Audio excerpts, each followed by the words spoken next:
Good evening. Welcome to the 2023 Virtual Great Lakes Fishing Show. We're on the floor of the Greater Niagara Fishing and Outdoor Expo. And for the first time in the history of the Virtual Great Lakes Fishing Show, we've got a guest co-host. Woohoo! Joined by Captain Lance Valentine tonight. Teaching fish, and how you doing? I'm doing fantastic. Thanks for having me. Appreciate it. It's wonderful to have you here, and finally we get somebody sitting next to me that actually knows something about fishing. So that's really good to have. I don't know about that. I don't know. Well, that must have been one of your other guys. Well, that's Trevor. Trevor's over there. I just heard his feelings, so he's taking off. But anyway, just good to have a different voice on, somebody else to ask some different questions from a different perspective, and that's why we're doing it. We got you on. Tomorrow we're going to have Vince Pierleoni in the afternoon. We'll have Pete Alex in the evening, and then Saturday we got Casey Prisco. Nice. Good little lineup. So a lot of good stuff, but you can write this down somewhere that you were the first guest. I was the first. I'll put that on my resume. In the history. I'll put that on my resume. Yeah. So we always have you on every year to talk about what you kind of have going on. One of the things and how I met you was through teaching fishing and one of the schools that you guys put on. Tell folks that are watching what teaching fishing is. So what teaching fishing is, it is an online fishing educational platform. So we do courses, we have classes, we obviously have video stuff. Our whole focus is to help people catch more fish, right? So if you learn in short bursts, short videos, if you learn in 15 or 20 minute classes, if you learn better with 3-hour courses, or you want to take some of our definitive stuff that is 11, 12 hours worth of content plus some time on the water. But we've structured everything towards education now. What we do is focused on teaching anglers how to catch more fish. And we made that transition about 18 months ago, and we're really starting to get some traction with the courses that we do. The tough part is keeping up with creating enough content. That's the hard part, is creating the same content multiple ways, right? Because like I said, somebody may learn best in a 1-minute video clip. Somebody may take 5 minutes. Some people like the classroom idea. So we got to do the same topic multiple different ways so everybody can learn the way they learn. But I love it. My focus has always been on the education part of it. It's what I enjoy. And, being here, we run into a lot of people out here in New York who've seen our stuff. So it's really cool to kind of connect, put a face with the name that we've seen on some of our live stuff. We're going to be talking about walleye fishing, electronics, a lot of different stuff with Captain Lance, and a lot of members from his team will be joining us here this evening as well. If you've got a question for Captain Lance, go ahead and put it in the comments. We'll get it to him. We just had one here from Jeremy Maslowski. Says thanks again for hosting the show, Chris and Trevor, and now Lance from a cool yet sunny Little Falls, Minnesota. So we escaped Minnesota to come out here. Yeah. And but yeah, it's been kind of an interesting mild winter with not a lot of ice coverage, and that's the talk here. We've been talking to a lot of people here and what they're used to seeing in the Niagara River, what they're used to seeing out on Lake Ontario. Very different. The water's dirty because there's no ice on Lake Erie. It's really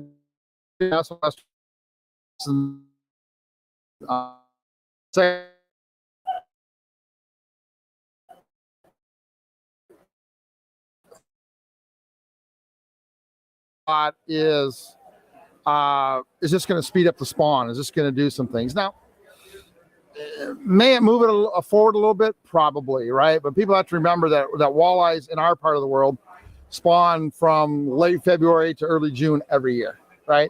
And there's a lot more to triggering spawn water, but like today, it's moon phase. So, guys are catching fish. The runs earlier, that whatever the case may be. It's really not. We're just able to get to fish that we usually can't get to. They're in the same spot they always are. We usually can't get to them because of the ice. So, may push the front end of the spawn forward. It's not going to affect the length of it at all. Yeah, that length of day thing is really Huge. Interesting, and people don't realize it. I actually used to do work for a pheasant breeding operation. Yep. And what they would do is they'd have these dark barns, and they would manipulate the light. Yep. The barn would be completely dark. They would manipulate the light to get those pheasants to become fertile. So, and when Ali's on at 640, he's been doing some experiments with some juvenile walleye, and one of the things he does is they manipulate to get them to actually react faster. Yep. So yeah, people have to realize that, for me, again, pretty detailed record keeper, I can tell you the peak spawn on the Detroit River is April 10th, April 20th every year. I mean, that's somewhere in there is going to be the best part of it, right? If you want to get a little further, the 12th to the 17th is kind of the key of the key. So it doesn't matter on April 15th if the water temperature is 40 degrees or 60 degrees, that's going to be the peak because that's when the daylight is the best. So there's a lot more to it than just water temperature. You talk to somebody who hunts big bucks, Right. they will talk about moon phase and they will talk about length of daylight till they run out of breath because that's a big deal. It's a big deal with walleye spawning too. Yeah, I use that for hunting all the time. It's amazing. And just that bird farm thing is really where I learned Yep. it was insane. Let's talk about, we kind of got off topic on the teaching fishing thing once we started getting into that. But let's talk about that. And one of the things that you teach there that I find just really, really interesting and something that I think a lot of people that they want to get into catching more fish is the 8 steps. Yeah. Can you talk about that? Yeah. So when I started doing this back, 30 years ago now, I had to have a way to put all the information into a framework, right, that actually worked. So we came with the 8 steps, and really it's an expansion. I'll give credit where credit's due. It's an expansion of the old end fisherman F plus L plus P equals success, right? So our 8 steps in order of importance are be in the right location, be in the right depth of water, know how deep the fish are so you know how deep to put your lures, get your lure speed right, lure size right, lure shape right, lure action right, and lure color right. So that's 1 through 8. The key to remember is number 8 is not important until 1 through 7 are right. That's the key thing. So we came up with this framework. So everything we teach, we relate back to where it fits in those 8 steps. So we want people to understand the process of fishing. You talk to any good angler, a couple things right away come to mind. They keep good records. They pay attention to what's going on before they go fishing. They're checking weather, waves, wind. They're checking all that 2-3 days before they go fishing, right? And they're always understanding what the fish are actually doing. Where are the bait fish and where are the fish going to relate to those bait fish that are happening right now? That's that first part. That's being in the right location, right depth of water, finding fish on your sonar and getting your lures where the fish can see them. If you do those 3 things, you can do the presentation thing completely wrong and still get bit.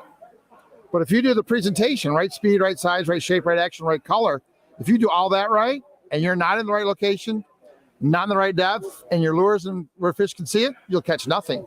So the 8 steps are important. Location, depth of water, depth of the fish, depth of your lure, then lure speed, size, shape, action, color, in that order. That's how we teach. That's how we want you to learn. And we want you to evaluate information on the water. When you catch a fish, you've answered all those 8 questions.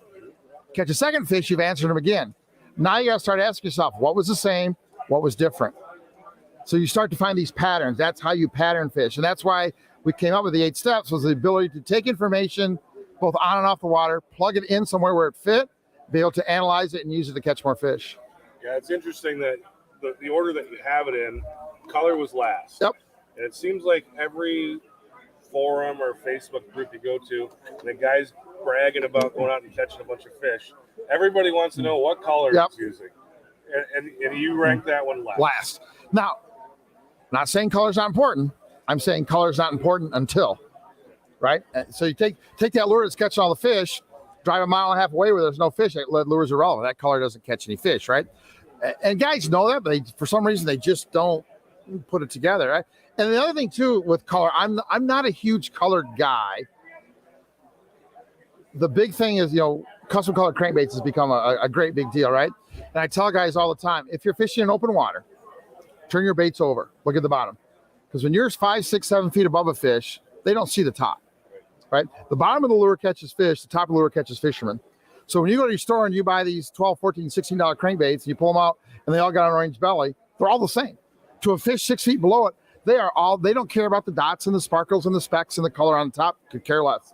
It's the same. So when you start to look at buying new crankbaits, turn everything you have over, look at the bellies and go, hey, I have no pink, I have no green, I have no chartreuse bellies. Start buying those, start working on the bottom first, stop worrying about all that other stuff.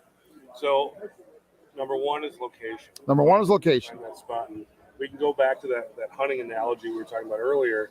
I've got a buddy who is just an absolute deadly public land hunter. And when you ask him, like, well, how do you, what's the secret? And he'll go on these trips, and the first 2 days of his trip, he never hunts.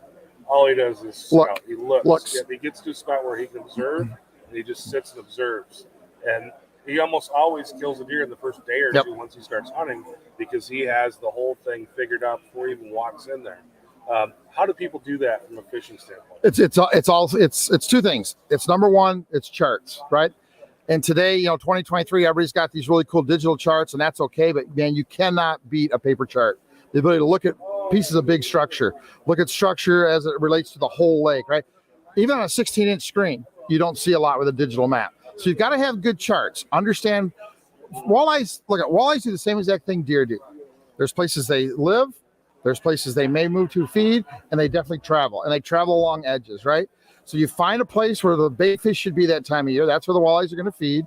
Where can they go and be comfortable and be a little bit out of the current, the wind, whatever the situation is, and what the travel, what's the highway to that? That's where they're going to be. So a good chart shows you those basic ideas. Then you go to your sonar. You go to those places, you start driving around, you look for the fish, you determine where they're at, you determine how deep they are. So now you know where to put your bait. So it's look first on a map, which I'm sure your buddy does. I'm sure your buddy studies, quad charts, and he kind of knows where the ridges are and where the valleys are. It's the same thing with walleye fishing.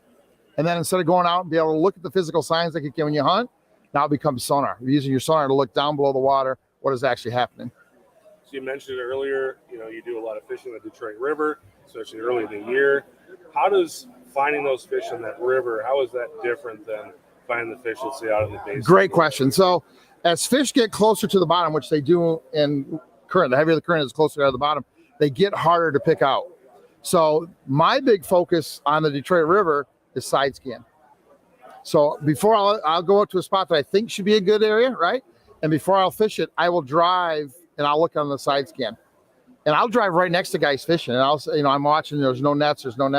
Hey, Chris, how you doing? We've been here for half an hour, haven't got anything. Well, yeah, I'm looking underneath your boat. Well, there's no fish here. Why are you still fishing here, right? So I use my side scan as opposed to regular sonar because I can pick those fish out.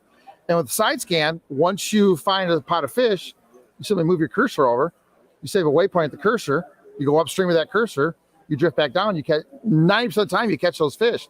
Now here's the cool thing: you see 4 fish in a pod. You make 2 passes. You catch 4. You don't go back and make a 3rd pass.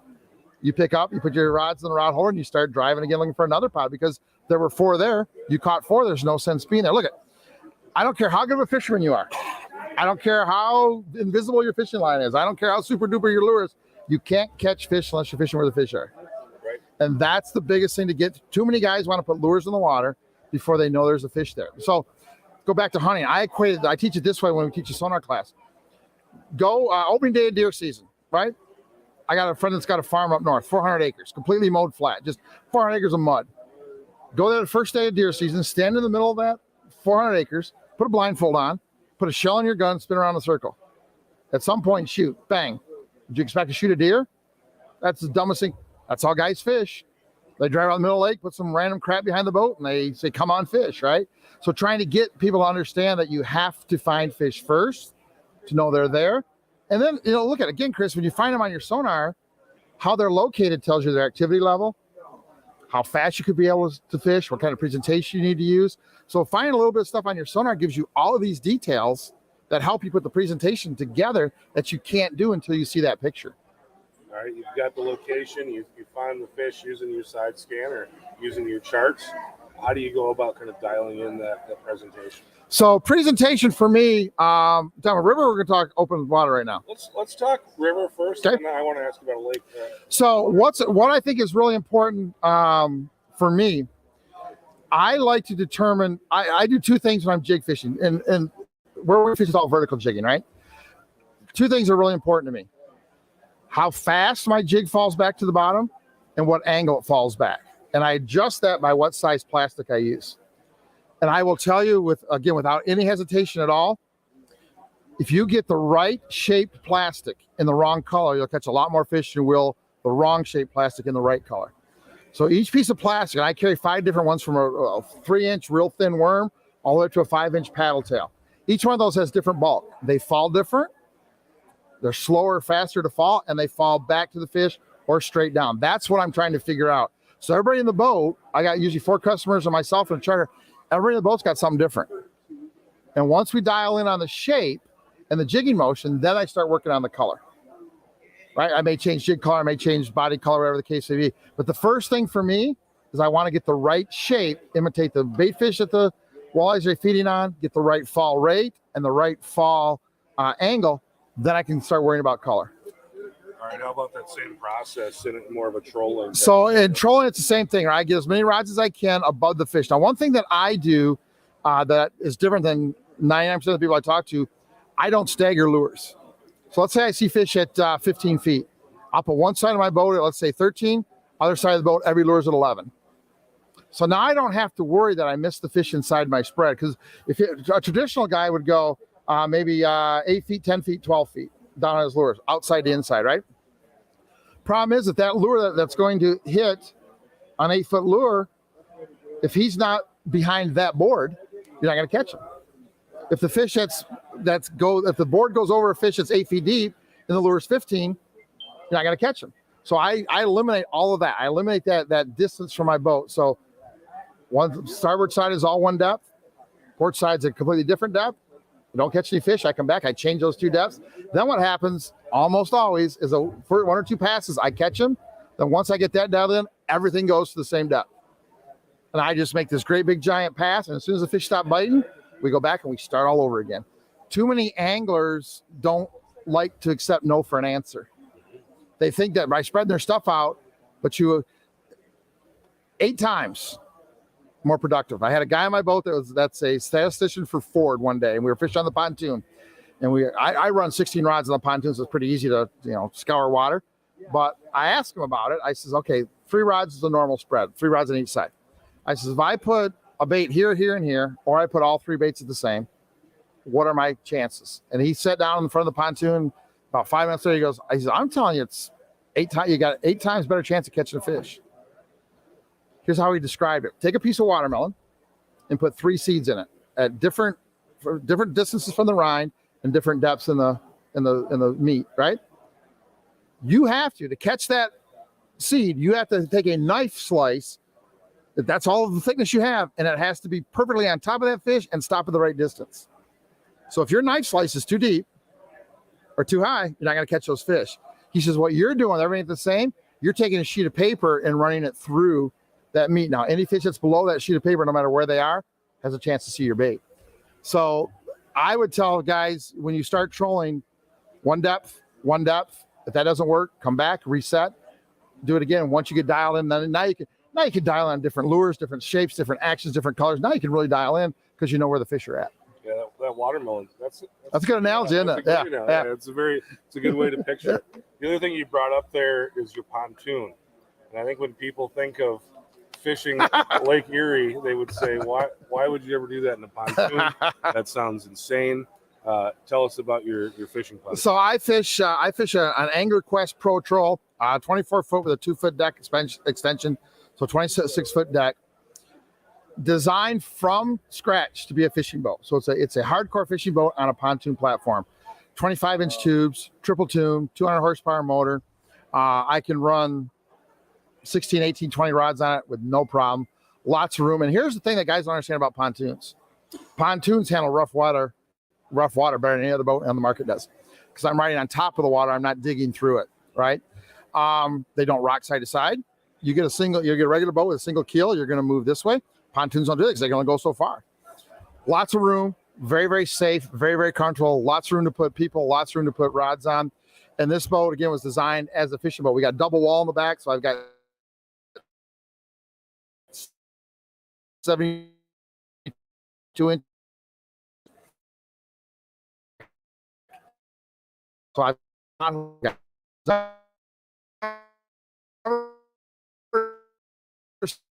seen, if you get a chance to fish on one, get on one, because they are absolutely amazing platforms for fishing. So we're gonna tell one more hunting story. And about 10 years ago, I bought an old minivan as my hunting vehicle. And everybody makes fun of minivans, but it is an awesome hunting machine.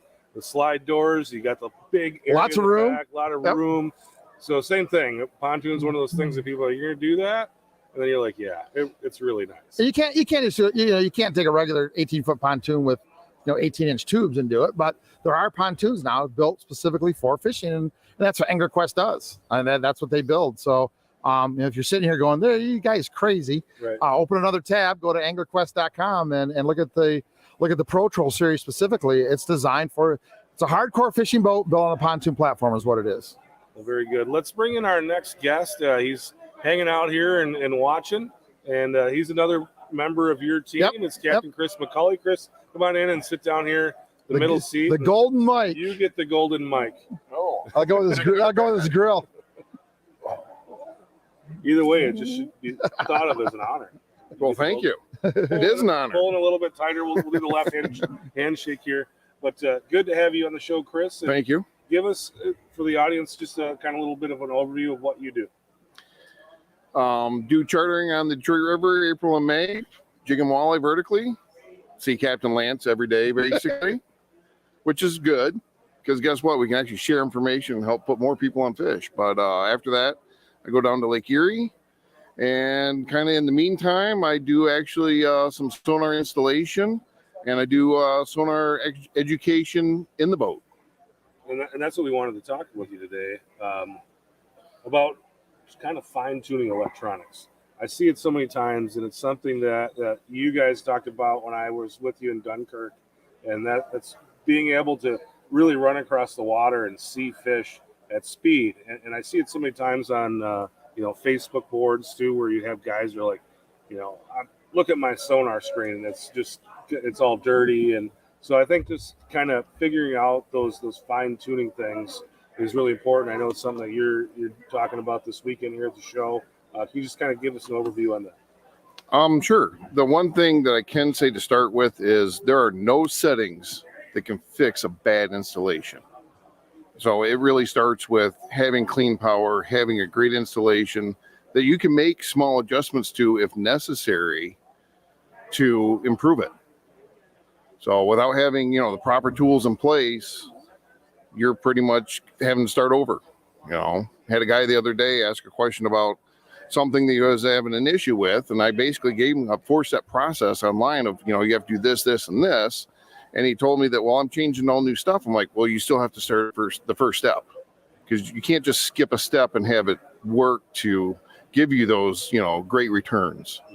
And obviously there's a lot of things you can do to fine tune after that, different transducers, different displays and whatnot to get out what you want. So you said the install, if the install's not right, it's going to be hard to get it where you need to be. What are some of the most common mistakes you see in an install? Most common, number one, starts with not having enough power. And that starts at the battery. No, you don't have to run a lithium-ion battery. It's a great choice in many situations. But after that, it's cabling, it's connections. It all plays a part in. How about the transducer and getting that mounted correctly and choosing the right transducer for what you're looking for? Great question. Steve just asked, looking to upgrade it's transducer, right? And it doesn't matter if it's a Humminbird or a Lowrance. No, this is not brand specific to the thing. In general, most of the companies bundle a all-in-one transducer that is far more capable than people actually understand it to be. It's not a bad place to start. The big problem is if it's not on starboard, we can't make adjustments. Because the thing is, nobody wants to put more holes in their hull, right? Or any holes.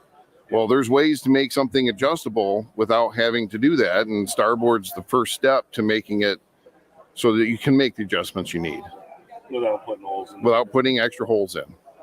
Let's get back. There's a question for you. It's probably more. Yeah, I saw that for Jimmy. Yeah. From Jim Lemon.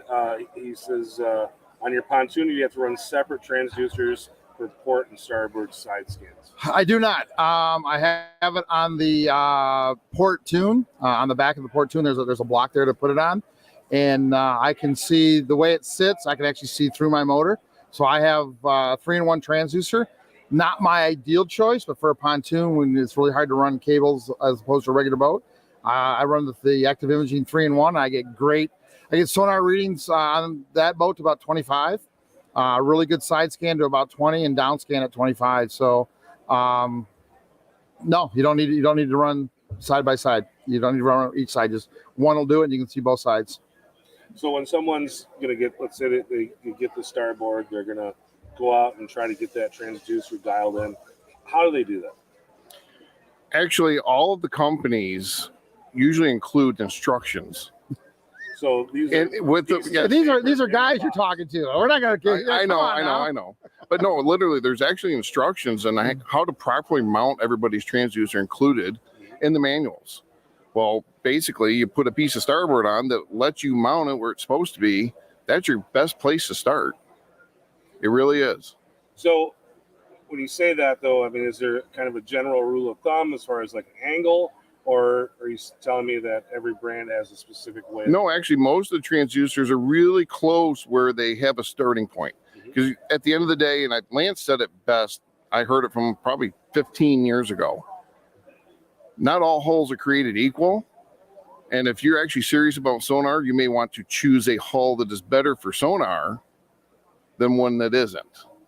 I can tell you right now, once you go under 20 feet in length in a boat, you've put yourself at a disadvantage. Adding rivets can put yourself at a disadvantage. There's some boats that just will not give us good sonar return.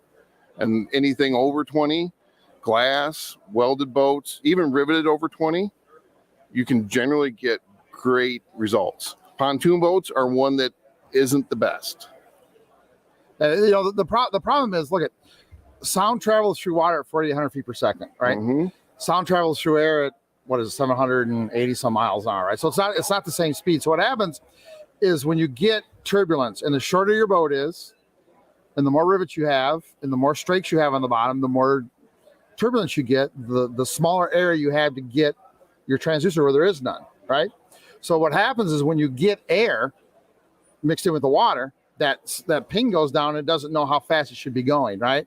And that's why it's important to, most guys make the mistake. The biggest mistake I think we both see when we're looking at boats, the transducers are too low. Right? They're called skimmer transducers for a reason. The bottom of that transducer should be skimming along the surface of the water. You should be able to, wide open, full throttle, full trim, you should be able to look over the back of your boat and see 3/4 of your transducer out of the water. You want that bottom just to be skimming through clean water. If it's too low and you're throwing any kind of rooster tail, that water hits the front of the transducer, starts to cavitate, you've got air and water, and you lose your signal. Interesting. All right, a couple questions coming through here. Jim's got another one. I want to get Jim Wagner. Yeah, we're going to get Jim Wagner next. But Jim says, for the starboard, what do you recommend for fastening it to 5,200? Yeah, no, 5,200 is a great product. It takes a while to dry. We've got a patience issue coming in here. At the end of the day, I use 5,200 generally and a couple screws. Sorry, I'm not afraid to put a couple screws in my transom, your transom, his transom. Doesn't matter. Yeah. No, I use both. Yeah. Because, having backup is great. All right, this is the one that Lance wants, and I'm sure you'd like to chime in as well. And Jim Wagner, Jim says, can you take for granted that the dealer wired and set up your boat properly? No. And everything checked after practice? Here's what I'll tell you. I'll make this simple. I'm not going to let Chris talk about this. I'm going to make this simple. If you put your transducer on yourself one time and haven't moved it, it's wrong. If your dealer put it on the first time and you haven't taken it out and tested and moved it, it's wrong. You'll never, ever, ever get it right the first time. Ever. And I would tell you the faster guys put transducers on, the less chance it has of being right. So when a dealer's trying to crank out 20 boats because the sun's shining in February and they're putting 4 screws, it ain't anywhere close. I've been close to perfect a few times. You got mine pretty good the first time. Yeah. But you got to realize, I'm not doing one boat, 2 boat. I'm doing a bunch, and I'm doing it for a reason. And every boat's different. I have a starting point. I literally throw in how deep is this boat going to sit in the water? How's it going to change? The whole math of the water coming up afterwards. And so you're doing that because you've done it so many times, assuming you can kind of figure that out without putting in the water. But it's still an educated guess. There's no, like you said, I have to make adjustments to the ones that I do almost every single time. And a 16th of an inch, left, right, up or down, can be the difference between losing it at 10 or getting it at 50. I mean, it's literally that little bit of an adjustment because those things are so picky on, being exactly level, not getting water instead of air. How you load your boat. You got to do it. How you load your boat. If we have the same boat and we load it differently, it will affect that transducer settings for being optimal. So what are the factors there that come into play as far as how we would load a boat? Battery placement. It may not be the same on every boat. How much tackle you're carrying, how many guys are in your boat, how big are your guys, what side of the boat is the kicker on? It's things that you wouldn't think about, but they all change how that boat rides in the water. So maybe I go out there and the three of us are in the boat and we get it all dialed in, it's perfect. And then I go out there a week from now, it's just me. That can have a big effect on how that transition. I can prove that on my own boat. My boat with the three of us and one more guy our size actually probably gives the best perfect settings that I can find for getting returns. One more Take guy, two of us out. One more guy, so I can't get on plane. Wait a minute. I can still get on plane. But no, my settings are great for two guys in my boat. My settings seem to go to absolutely perfect with four guys in the boat. And I think that's key. I think with any kind of rigging, electronics, rod holders, whatever, always rig to how you're going to fish most often, right? And then it's not always perfect, but always rig to how, I run 4 charter customers and me in the Detroit River. Well, my motor is down on the bottom hole. Well, I could get an extra 8 miles an hour out of my boat if I lifted it up, but I can't get on plane with that many guys. So you have to rig your boat for how you fish most often, right? What kind of gear you have. Look at it. Here's another thing guys don't think about when we're out doing transducer testing. Fill your live well. You got 30-gallon live well, it's 210 pounds on one side of the boat. That definitely affects how that boat's going to run, right? You want to, when you're doing transducer testing, you want to have your boat as close to how you are going to have it fishing that you can get it. Very good. Jim says, he chimes in and says, his Lund with the Verado and Pro Kicker came from the dealer running everything off one battery. He had to redo everything. Yeah. That was something that you talked about was this power. How does that work as far as how much power is enough power? Never enough. You can't have too much. Yeah. So I guess never enough works. Everybody's boat desire for what they're doing with their electronics changes. I don't know, Jim's boat. Yeah. Anytime you can, I would put in a house battery, period. For electronics, for anything that doesn't relate to the motor. That way the motor has a dedicated starting source for itself. And if you do it right, you can actually, in a case of emergency, combine that with your house power to get you off the water. Because nothing is more important than safety. So, but everybody's different, I know Lance's boat probably draws up to about 40 amp hours on the house, which is extremely high. So his power need is maybe different than yours. Say your boat runs at, maximum of 20 amp hour. It's different for everybody in every situation. And, even 10 years ago, black and white units used to be able to get by with putting it on the cranky battery, right? Yeah. You add color, you add touchscreen. Touchscreen doubles your. You add these glass screens now that are anti-glare. Those draw power to actually make the picture see. That all draws more power. And I add 2 of those units on your boat, right? I'm running 4 units. 4 units, a sonic hub for music, structure autopilot, structure scan. Yeah. I'm running 42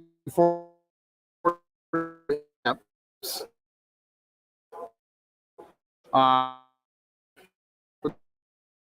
You definitely want to get it in. That's what I would tell people to do. Find somebody, get a hold of Chris, find Chris.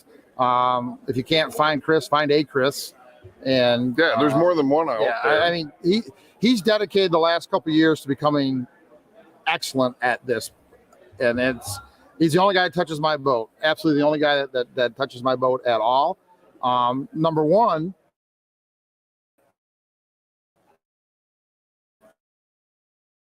I know number 2 is done right. That don't let your dealer rig your boat. Don't let your dealer rig your boat. Find a pro. They do it. It's not that they're bad. They just do it. They have to do too many. They have to turn those boats over so quick that they don't pay attention to the details that it takes. Find a pro. It's going to cost you a little bit of money. Find a pro, and it'll always be right from the start. All right, we got a question here from Nick Cook. We'll get to Nick's question. He says, interference between multiple transducers from different manufacturers. Is there a way to fix it? Well, there's technically 2 ways to fix it. One is obviously separate out your transducers so each one's working at a different frequency. And then if you have to, buy a different transducer to get what you need from the one and the one from the other, because they're not all the same. So structure scan between like Lowrance and Humminbird will start crossing over in the future because of the frequencies Lowrance is going to start using, but hasn't necessarily in the past, unless you weren't paying attention. You actually ran them both at like 800. So yeah, separating out your frequencies actually allows you to use multiple things at the same time. Personally, I can run, I have 5 on my boat, transducers on the stern. Some of it's for testing, some of it's for very specific use. But I always try to keep them set up so that I don't have to think about, the sonar pings are moving targets. I always have them dedicated for something, so I'm just simply switching in between. Grab Tom's question. Tom, both. That's a great question. Great question. I'll let you read it, Lance. It's always recommended to do a hard reset for software updates. Can your settings be recovered, or they all have to be reset? Talk about saving your settings before you do a hard reset. Okay. Save your waypoints all the time, every time. A display is not a safe storage place. Use an SD card. Marine standard right now, 32 gigabyte max. Have a couple of them. They're cheap. Save your waypoints. You can do the same with settings. There have been, for, let's say, just pick Lowrance, there have been a couple updates where re-importing the settings can cause an issue. What I do personally, after every update, I always reset. I do not save my settings. I take the time to rebuild settings. So if I hop on your boat and you have current technology and that's what I have, I can simply take my settings card, stick it in your unit, and your units will automatically have everything set up to mine and make a couple small changes rather than trying to figure it out.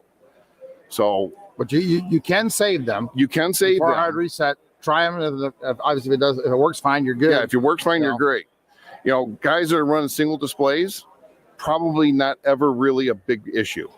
It's when you get into multiple displays and extra modules is where that really starts to become an issue between some updates. And yes, I always hard reset after every single update. All right. You brought up double monitors, and there's people who haven't got into that yet. Why do that? More information to view at the same time. Nobody's eyes, and I can say everybody here and everybody there, nobody's eyes are getting better with age. Hey. So having a more, screen space to display it's great. Yeah. So you're looking at minimum, right? You're looking at regular sonar, down scan, side scan, and GPS. Put all 4 of those on a 16-inch screen, and they're not very big, right? So you get even 2 9-inch screens, and you put 2 of those on. Those are bigger pieces of information than all 4 on a 16-inch screen. Plus, I run 2 on the bow and 2 on my console. Now I have a redundant factor. If one unit goes down, I still have a unit at the console. If one unit goes down the bow, I still have a unit on the bow, right? I would rather have somebody buy 2 9-inch units than buy a 12 or a 16. Or if you're going to buy a 16, you got that kind of money, buy 2 12s or 12 and a 9. You're better off with 2 units just simply because it just gives you bigger pictures and more adjustability, right? It's just a whole lot easier. I hop on my pontoon, I got 1 12-inch unit because there's not a place to put anything else. Hop on my polar craft and I got 2 12s on the bow and 2 12s on the console. This is nice, right? But I would rather have you buy 2 smaller units. I think that's a better piece of advice. 2 smaller units than 1 bigger unit. And quick thing Lance didn't mention, 2 smaller units properly networked, you now doubled your mapping sources availability for card slots. I think Lance does. I know I do. I run 4 different mapping sources at a time. Am I viewing them all the time? No. But having multiple units gives me the option to have more available without taking the time to pop the card out, pop the card in, and then start looking. And if you want to record your sonar, right, to either go back and look at it or upload it to make custom mapping, now there's an extra card slot for that. 2 units, you got 4 card slots. 1 unit, you got 2. You've doubled the amount of card slots. That's usually one of the questions that Chris and I get. Chris is doing a seminar here on custom mapping, GPS mapping. One of the questions we get all the time is, what map chip do I use? And the answer is yes, right? It really is. There's basically 4 different major map chips, you need to have all 4 because there's information on each one that isn't on the other 3. Some are better at buoys and navigation and that type of information. Some are better at structure than others. Some are better for fishing than others. Some let you see major pieces of structure better than others that have actually more detail, but you can't see big pieces of structure. So more card slots you got, the more fun you can have. Awesome. Chris, appreciate you coming on. Yeah. Let's do a right handshake this time. Thank you. I didn't want to have you knock over He's any the best. You can get a hold of him through us at Teaching Fishing. Perfect. Go to teachingfishing.com. Just send us a contact. We can get a hold of Chris. He absolutely is 100% the best. Awesome. Well, thanks. Oh, I didn't know it was the best. You're 100% the best. He hasn't All tried. right. I haven't got the bill yet for rigging my boat, so you're great, Chris. Thanks. All right. Our next guest is sitting here in the, I guess it's not really a green room, but it's a bullpen. Yeah, I like it. Come on in. We've got Ali Shakur. Yes, How you sir. doing, my friend? Doing well. How about yourself? Good. I'm going to give you a right-handed shake. Yeah, I saw that. I was watching when Chris did that. So, Ali, tell us a little bit about yourself and kind of what you do, I guess. I know you're with the Teaching Fishing guys, but Yep. I know you're a tournament angler. You're a scientist, too. Yeah, so, I fish Masters Walleye Circuit, National Walleye Tour, do a ton of stuff with Lance and Teaching Fishing, outstanding group. And I got to vouch for Chris also. The man is outstanding when it comes to electronics and installing. He does my rigging for me also. He really knows his stuff really good. But so along with the fishing stuff, I am a scientist. So have a master's degree from School of Natural Resources at the University of Michigan in resource ecology and management. Done some work with places like USGS, NOAA. Currently trying to finish up a PhD at Wayne State University, and I'm studying Lake Erie walleye, harmful algal bloom. So, so my fishing and my science are kind of interrelated. Very good. Can I just have you just sit up a little bit closer to the table? Yep. Just in the mic. All right. How's that? That's awesome. All righty. So you're helping out this weekend with the Walleye School as well. Tell us about some of the topics you'll be covering there. Oh, man. So it's going to be, this is all in here. These guys hopefully are going to walk out of here Saturday evening with a headache. We're going to throw everything, including the kitchen sink at them. So we're going to talk about, Lake Erie walleye, migrations. We're going to talk about how currents are generated, how they're interrelated with wind, thermal stratification and different temperature regimes of Lake Erie, bait fish, when they spawn, what are their temperature preferences, how do they move in relation to wind and different changes in temperature, how walleye relate, back to bait fish moving and everything. So we're gonna follow Teaching Fishing's 8-step process that you can check out on Lance's website and Facebook page, and we're gonna cover all these things within that framework so that people can, work on repeatability, right? So it's the most important thing in walleye fishing. We use line counter reels, we use a precision trolling app. But what a lot of people fail to realize is there's a lot more that you need to kind of think about repeating. What kind of current was it? What was the barometric pressure? What was the water clarity? What kind of bait fish were in the area? So all these different little pieces of the puzzle, we're gonna give them all in one shot over an 8-hour period. It's gonna be a marathon. They better bring some Wheaties and some note paper, because it sounds like you're going to be teaching quite the class. I think the people that are watching here, the people that are sitting at this table, they understand what can happen with currents and how that can affect your fishing. But you may have people in that classroom tomorrow that are pretty new to this whole thing. Yeah. And when you spend some time down at the docks, and you have a guy pulls in and he's got a live well full of fish, and the next guy pulls in and he's like, yeah, they weren't biting today. Yeah. Can you just kind of talk about how that kind of people can figure that out, I guess, and where, at what point in the stage of an angler do they kind of start learning those types of things? I think it varies from angler to angler. For me, even being a scientist, it came a little bit later, and it came almost by accident, playing with mapping chips and looking at waypoints and, kind of an aha moment. And that's going back to the school is kind of what we're looking for, right? So we're hoping that guys go out there and we throw this stuff at them, and they may walk out and say, I didn't get much, but then one day they're going to be on a river, they're going to see something, and that light bulb's going to go off. So I think it happens at different stages, but I think the earlier on you get that information and you get out and you get more experience on the water, you can kind of bring that into play. So I think you should get the information earlier. It may not register right away, but as you get experience, that stuff will start to come more into play. I think a lot of it has to do with where you grow up fishing too. Yeah. Right. You take somebody that maybe fish the inner Saginaw Bay or the Western Basin of Erie, current, even though it's there, isn't a big deal. You take somebody who learns to fish out here and they learn here at Dunkirk or wherever, current's a big deal right from the start. So I think not only is it where you are in your evolution of an angler, but I think it's also where you learn how to fish, right? Yeah. That has a lot to do with it. Yeah. And what we're seeing with Fish Talk is there's, a lot of people that are new to kind of what we do are, that's something a charter captain would buy.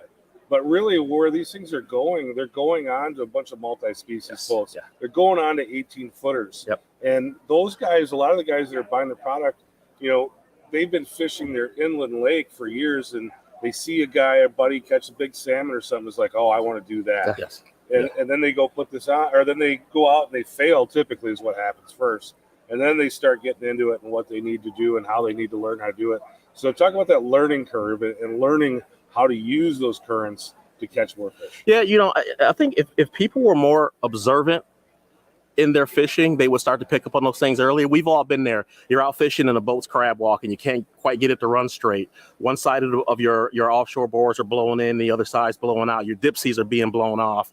And a lot of people will turn the boat, but they don't really think about, well, what's happening here? How is it affecting the fish? We've all been there where you make a trolling pass and you catch them on one side of the boat and not the other, or you catch them on the pass, you spin around and come back, and you're marking them, but they won't go, right? So you're dealing with currents and everything. So I think if they start to pay attention early to those type of things, it will make it easier later on to pick those things up. And I've always said it's easier to take someone who learned how to stream fishing for sure, take them to a lake because they understand current, they understand, than it is to take a lake guy and take them to a current situation because they can't see. It's the same thing I talk about deer hunting, right? If I learn how to steelhead fish, or I grew up fly fishing for stream trout, you understand current seams. You understand there's between me and that where I want to put my fly, there's 5 different layers of current. You understand that, and I can apply that really easy to the lake, right? If you don't grow up with that and you're just fishing on what you think is stagnant water, sometimes you don't really understand how much that water is moving down below it. And I think that, people need to stop thinking about not just Lake Erie, but all of the Great Lakes as lakes. They're called lakes. It's a glorified river system, right? And even tomorrow, like my first slide is a picture of a stream with riffles and runs and rocks and how current is interacting and everything, because that's how Lake Erie is. It's when you talk about these things and the things that we're going to talk about, the only difference is scale and magnitude. Everything is the same. It's just that the scale changes. And one of the things that we end up talking to a lot of people about, they call in and they're like, so you're telling me a salmon can swim 2.4 miles an hour, but he can't swim 2.9 miles an hour? And it's like, the fish can do it. Yeah. Is what you got tied to your line. So that's the other epiphany and the other thing that people have to figure out when they're doing it. Yeah, something else comes into play. We'll talk about Ekman deflection, or how current changes at depth, how the angle deflects with depth. And you have to understand that fish that relate to current, their mood will change in different currents.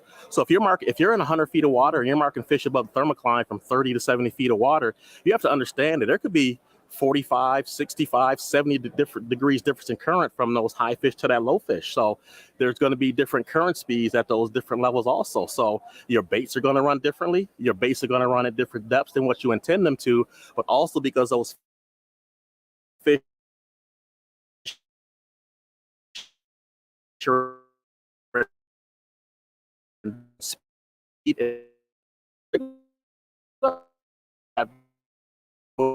play off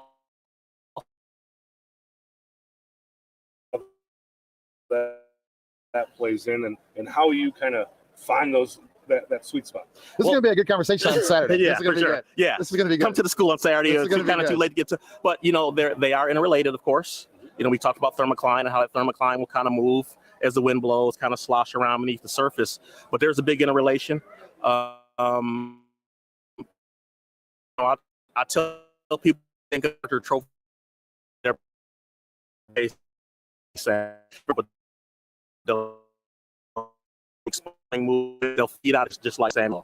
And your bait fish, desert shad prefer 68 degrees, or rainbow smelt prefer low 60. So, those bait fish are going to be in different temperature water, and that's going to kind of help to dictate, along with currents and everything, where those walleye are going to be. They're going to be like me. I'm going to be close to the buffet, right? So the temperature is extremely important, not just on the surface and at depth. And, I say it all the time, I'm a big proponent of the fish hawk. That X4 is always on the boat. So I have the most information at all times with temperature and current at depth that I can have. Very good. Lance, you got anything to add to that? I'm a little bit on the other side of this. We have this conversation a lot. I'm a huge believer in find the bait, and I don't care. My experience, I don't care if it's 80 degrees surface temperature or 40. If that's where the food is, that's where the walleyes are going to be.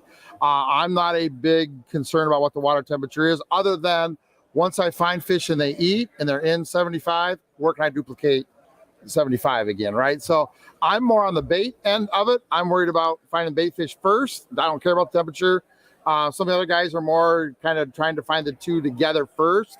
I'm definitely a bait first guy. Temperature to me is really irrelevant. But the difference here, you have to remember also, like I mentioned right when I got in, I fish MWC and National Walleye Tour. I'm looking for big fish.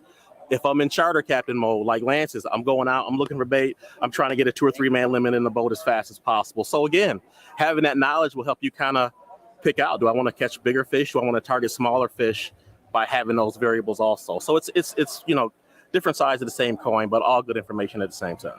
Yeah, that's a great point. If you're looking for, it's a different type of fishing that you're going to be doing. That's if right. You're looking for a few big bites That's compared to I want to fill the live That's right. well. Yep. That's right. And that was actually exactly what I was going to ask you next.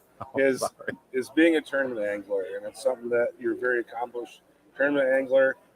If you're a guy out there, and I'm sure we've got people watching that are incredible recreational anglers. They probably catch more fish than other people on their block, and their buddies. And they're thinking, you know what, I'd like to give this a shot. What would be your advice to them? Jump in. I jumped in, thought I was a hot shot. I'll never forget, my first tournament, Detroit River in my backyard. Man, I'm about to go out here and give these boys a what's for, and I ended up like 110th out of 120. But it was a fantastic learning experience, right? I got my butt kicked and it humbled me. It made me think, man, I gotta really think better about this stuff. But I would suggest to jump in, have your stuff together. But I mean, my view on that is we all put our pants on it the same way, and you can run with the big boys just like anyone else can. So I would suggest they jump in and have a good time. I think the big thing for me when I started tournament fishing was realizing that from 0 to 120, everybody can fish. Yep. This is where the process really became a big deal for me. Yes. From first place to 120, we all know how to live bait, right? We all know how to vertical. We can all fish. It's who finds the best fish faster and who makes the best adjustments.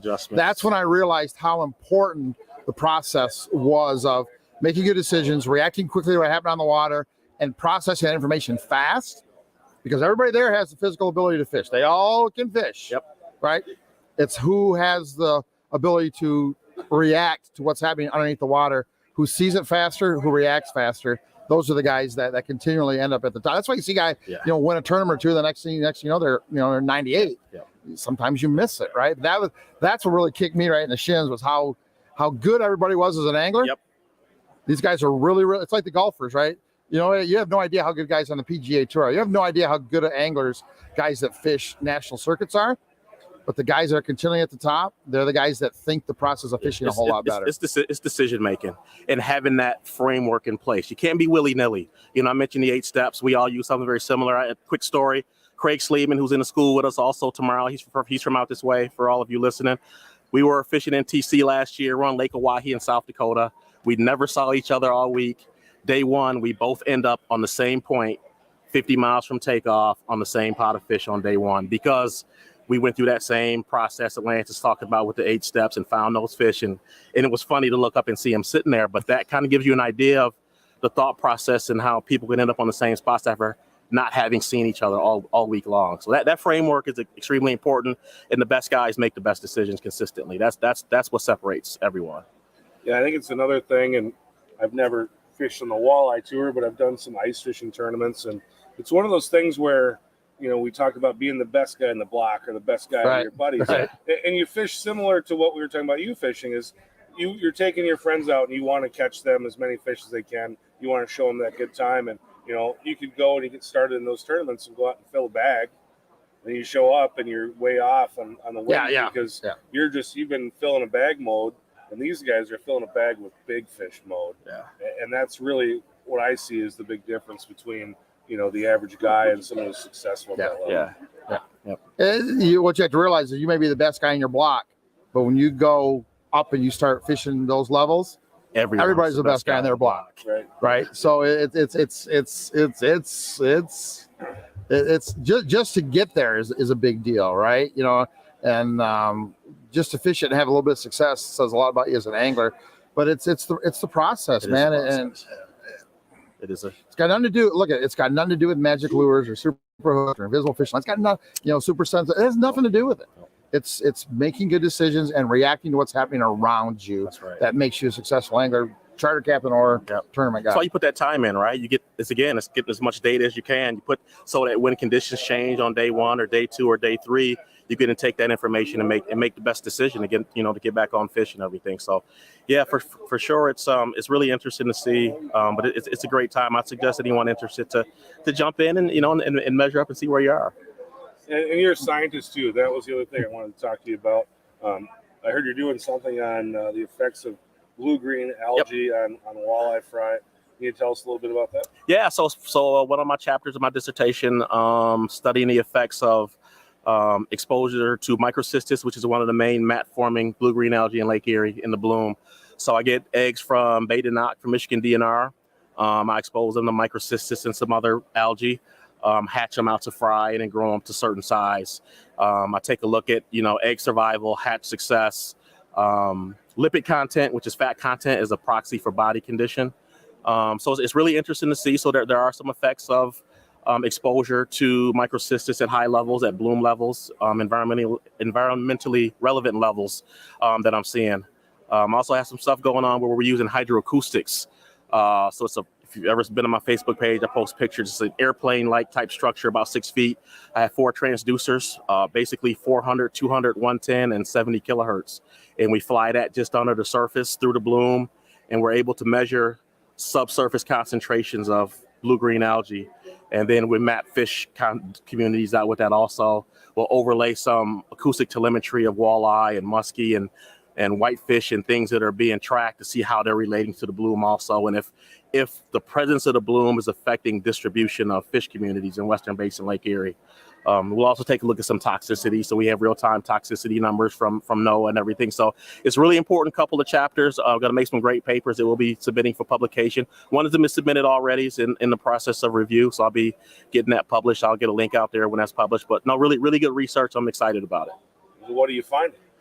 So I'm finding there. I didn't want to, throw that out there.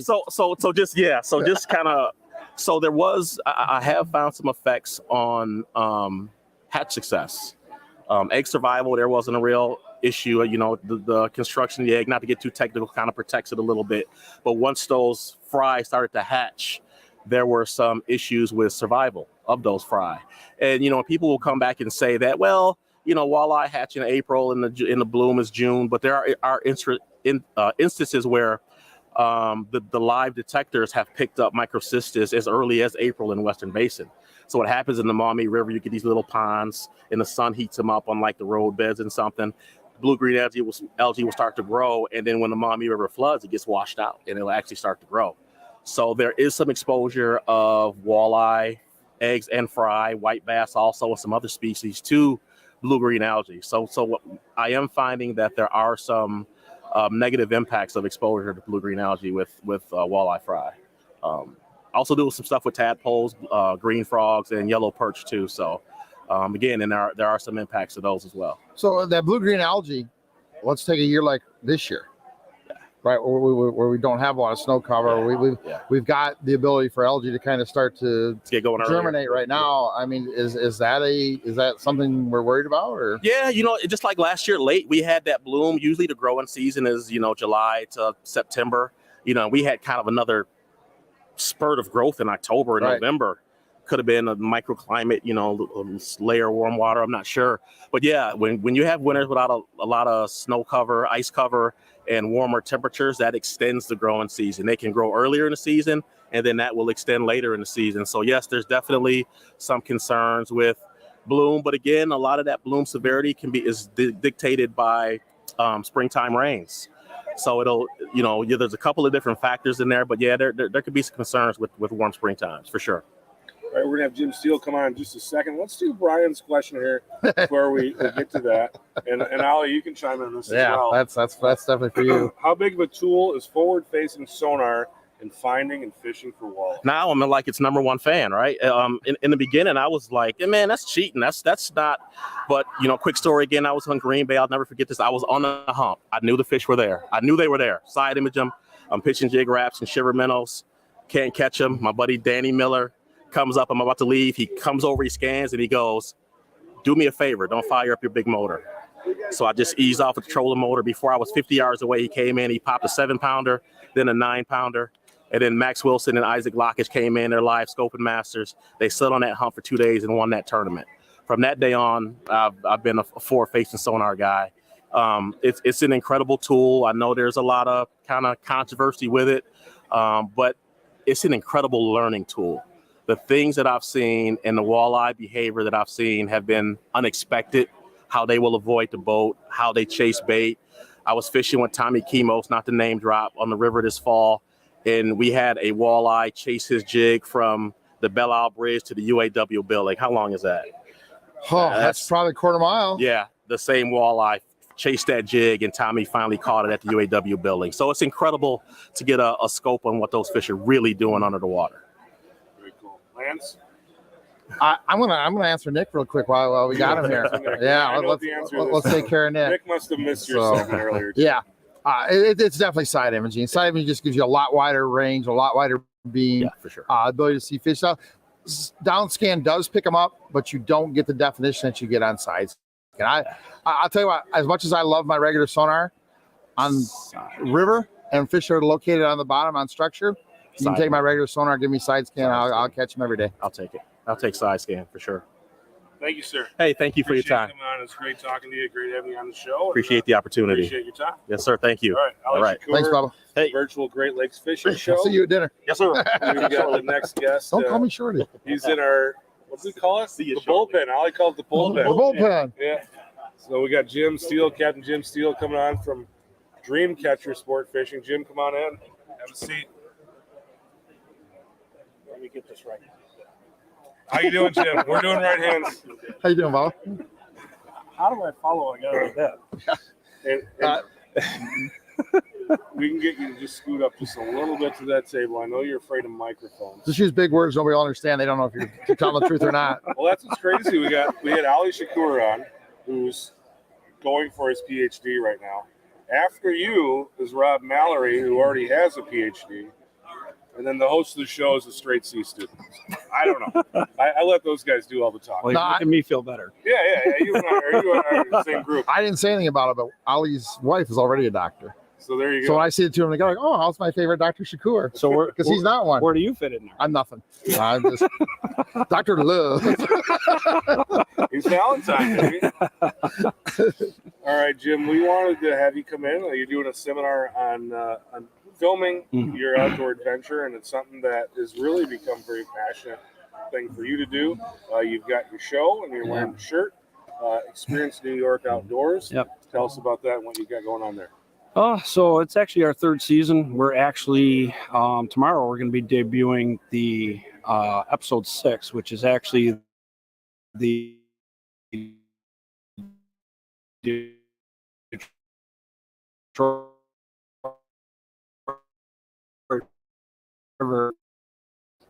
I just started out as a love of the outdoors and messing around with cameras and kind of some of the people that we were working with, and we decided let's take it to the next step, and it's one more hat that I get to wear, and I got a whole closet of them.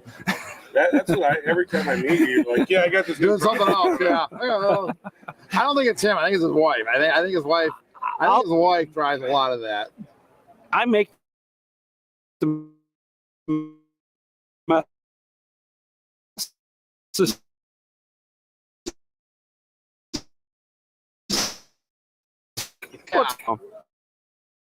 So we're going to be talking about fishing, but you guys do. You've got hunting stuff on there. I've seen a few of your turkey hunts. Just tell us about the show itself. So our concept is we wanted to kind of have multifaceted. We wanted to have the fishing, which is a major thing, especially with the charters, and then the hunting, because that's a love during the off season, which is there is no off season because we go fishing, hunting, shows. So then, and then we just kind of keep going through that stuff, and then we decided to add it with having the couple side of it, and we've done like the wine tasting tours. We went to Lake Placid. We've done maple syrup. There's a place out by us that basically, so we saw the whole setup of how they do it, and they serve pancake breakfast and all this other stuff. So we make it a show for everybody, which actually one of the great examples was a friend of mine he told me he was sitting there watching the show, which it airs Saturday in the Buffalo area, then on Sunday, Rochester and Elmira. And he was sitting there watching it, and it was actually a turkey hunting episode. So his wife walks by. She's like, "Oh, what are you watching?" He's like, "Turkey hunting, Jim's group and everything."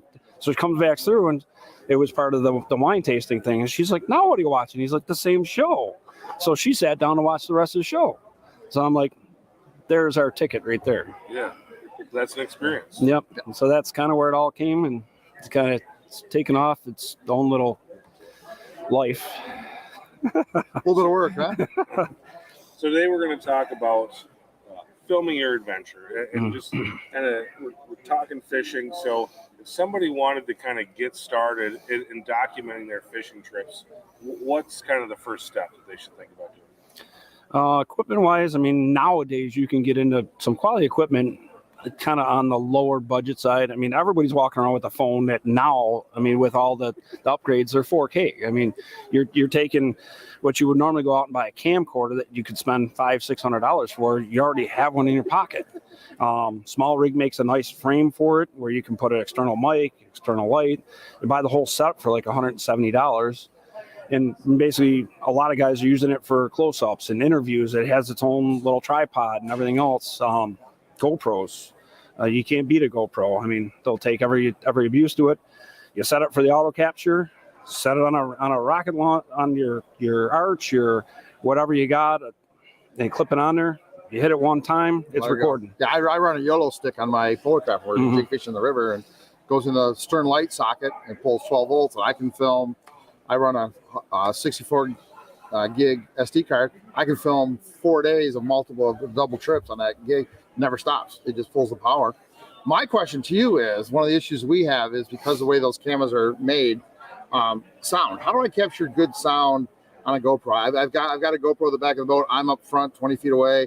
How do I capture? Is there a way that capture better sound with a GoPro camera? So the newer GoPros, which is basically like, if you're looking at the 9, 10s, and 11s, you can buy the media kit, which has an external, kind of has a microphone built on the frame, kind of like putting a shotgun mic on a regular camera. But then you can actually add an external, so you could have a remote, and you could even buy it for your phones now. For $30, you can have a remote lapel mic that plugs in for $30. I mean, you can go crazy on Amazon now and get all this stuff fairly cheap, and that would be the best way, because you have so much outside interference with everything that's going on. So you can go on Amazon, look around. They got an answer for it. If not, go to eBay. They got it.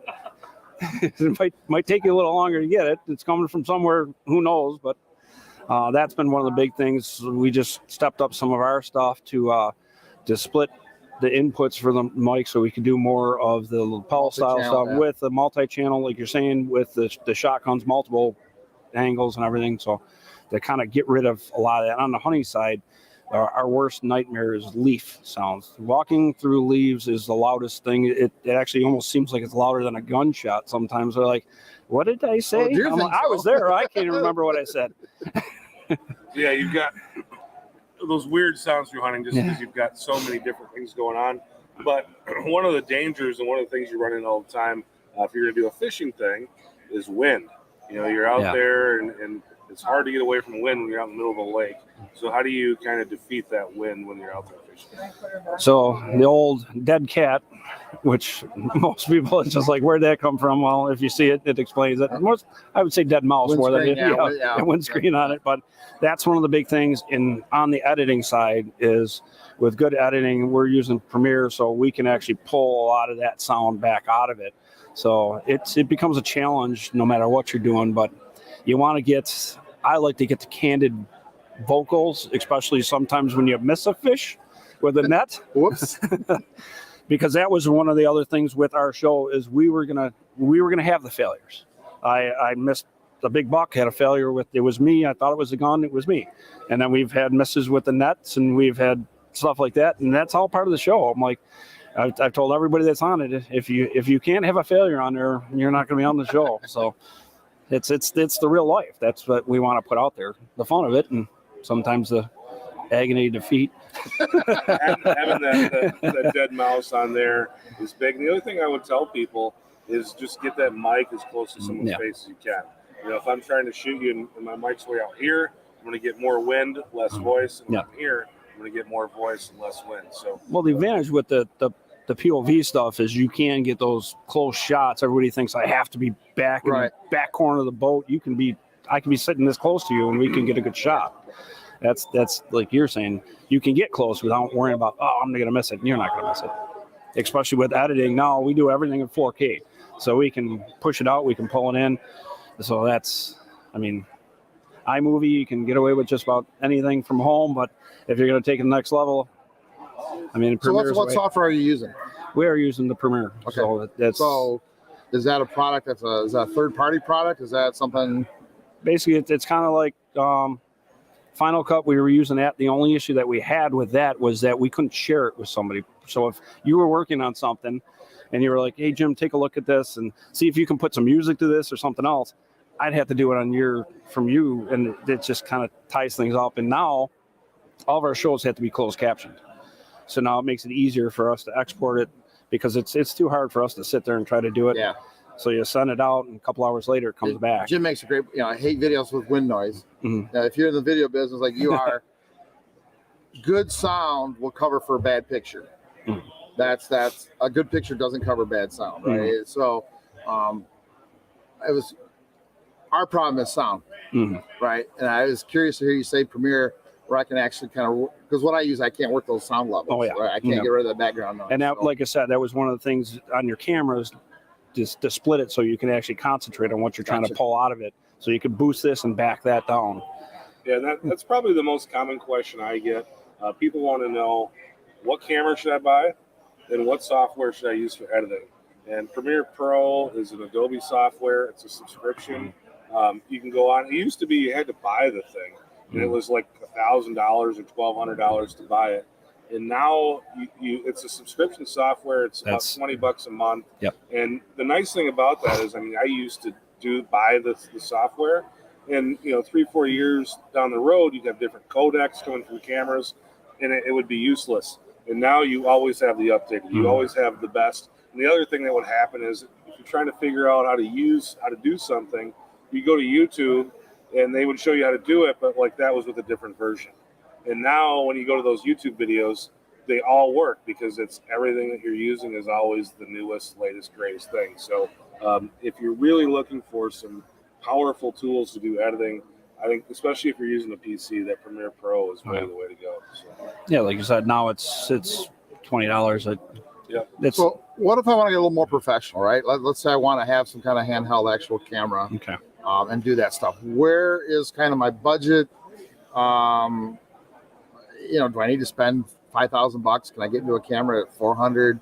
Kind of where's that budget to have something that a guy can come up and take a close up, and we can film our own adventures kind of as a TV show. Where's that limit at? It depends on how really you want to get into it for the clarity. The big thing is like color clarities and stuff like that. The cheaper cameras wash it out. Okay. You get more pixels. For $1,000 you can buy a fantastic camera, but the thing is, if you're looking to do, you can run a quality show with a $1,000 camera. It's going to be a better show with a $3,000, $5,000, whatever. But for the everyday guy, for a couple $100, you can get into, like I said, a cell phone's 4K. Right. Yeah. So nowadays, even like when we're airing our TV stuff, we're filming in 4K so we can manipulate it before we put it out there. Most of that actually being broadcast is 1080. And a lot of them are 720. So we're taking that big thing and crunching it right down. So really the quality of it, to even put it on a show, you don't really need it. If I put it at the seminar, I actually showed a difference as we were doing the video I was like, that's the GoPro. This is like, we have a 20 series, and then a G50 is an incredible camera. And now we just went to a mirrorless, which is like night and day.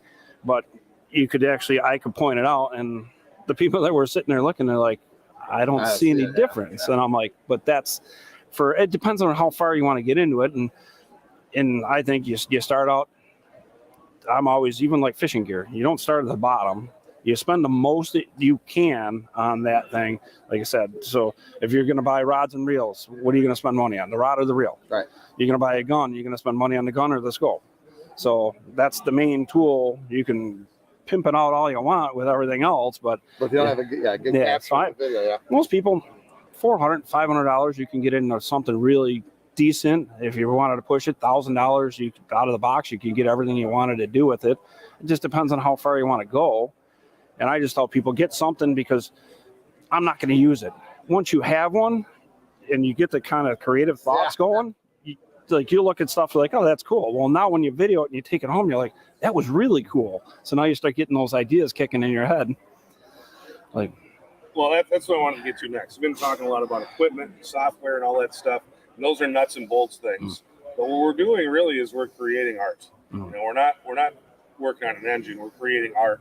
And I think that creation part and the idea part is really the part where a lot of people kind of fail at. They can go out and film their buddy reeling in a fish, but how do we tell that story? And how do we go into the day?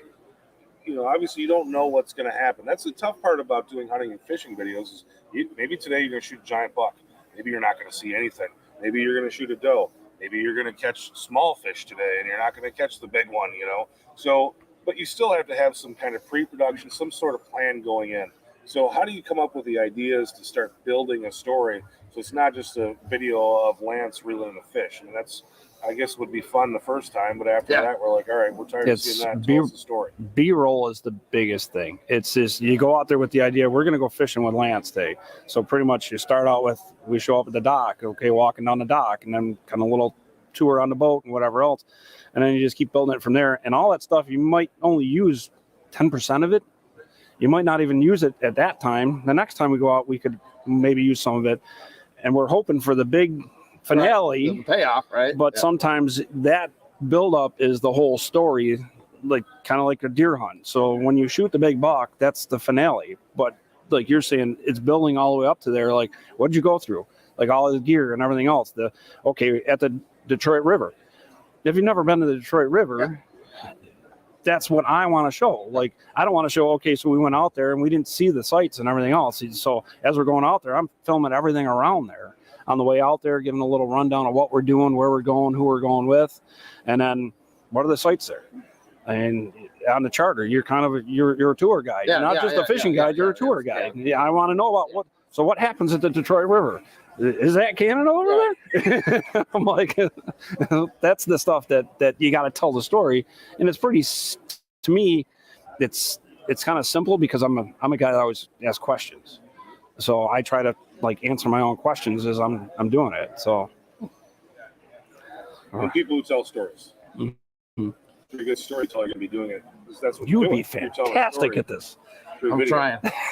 I don't have any room for hats in my closet. I gotta get rid of one before I can add another one.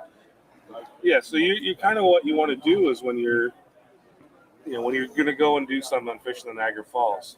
If I'm sitting in Minnesota and watching your show on fishing in the like, I want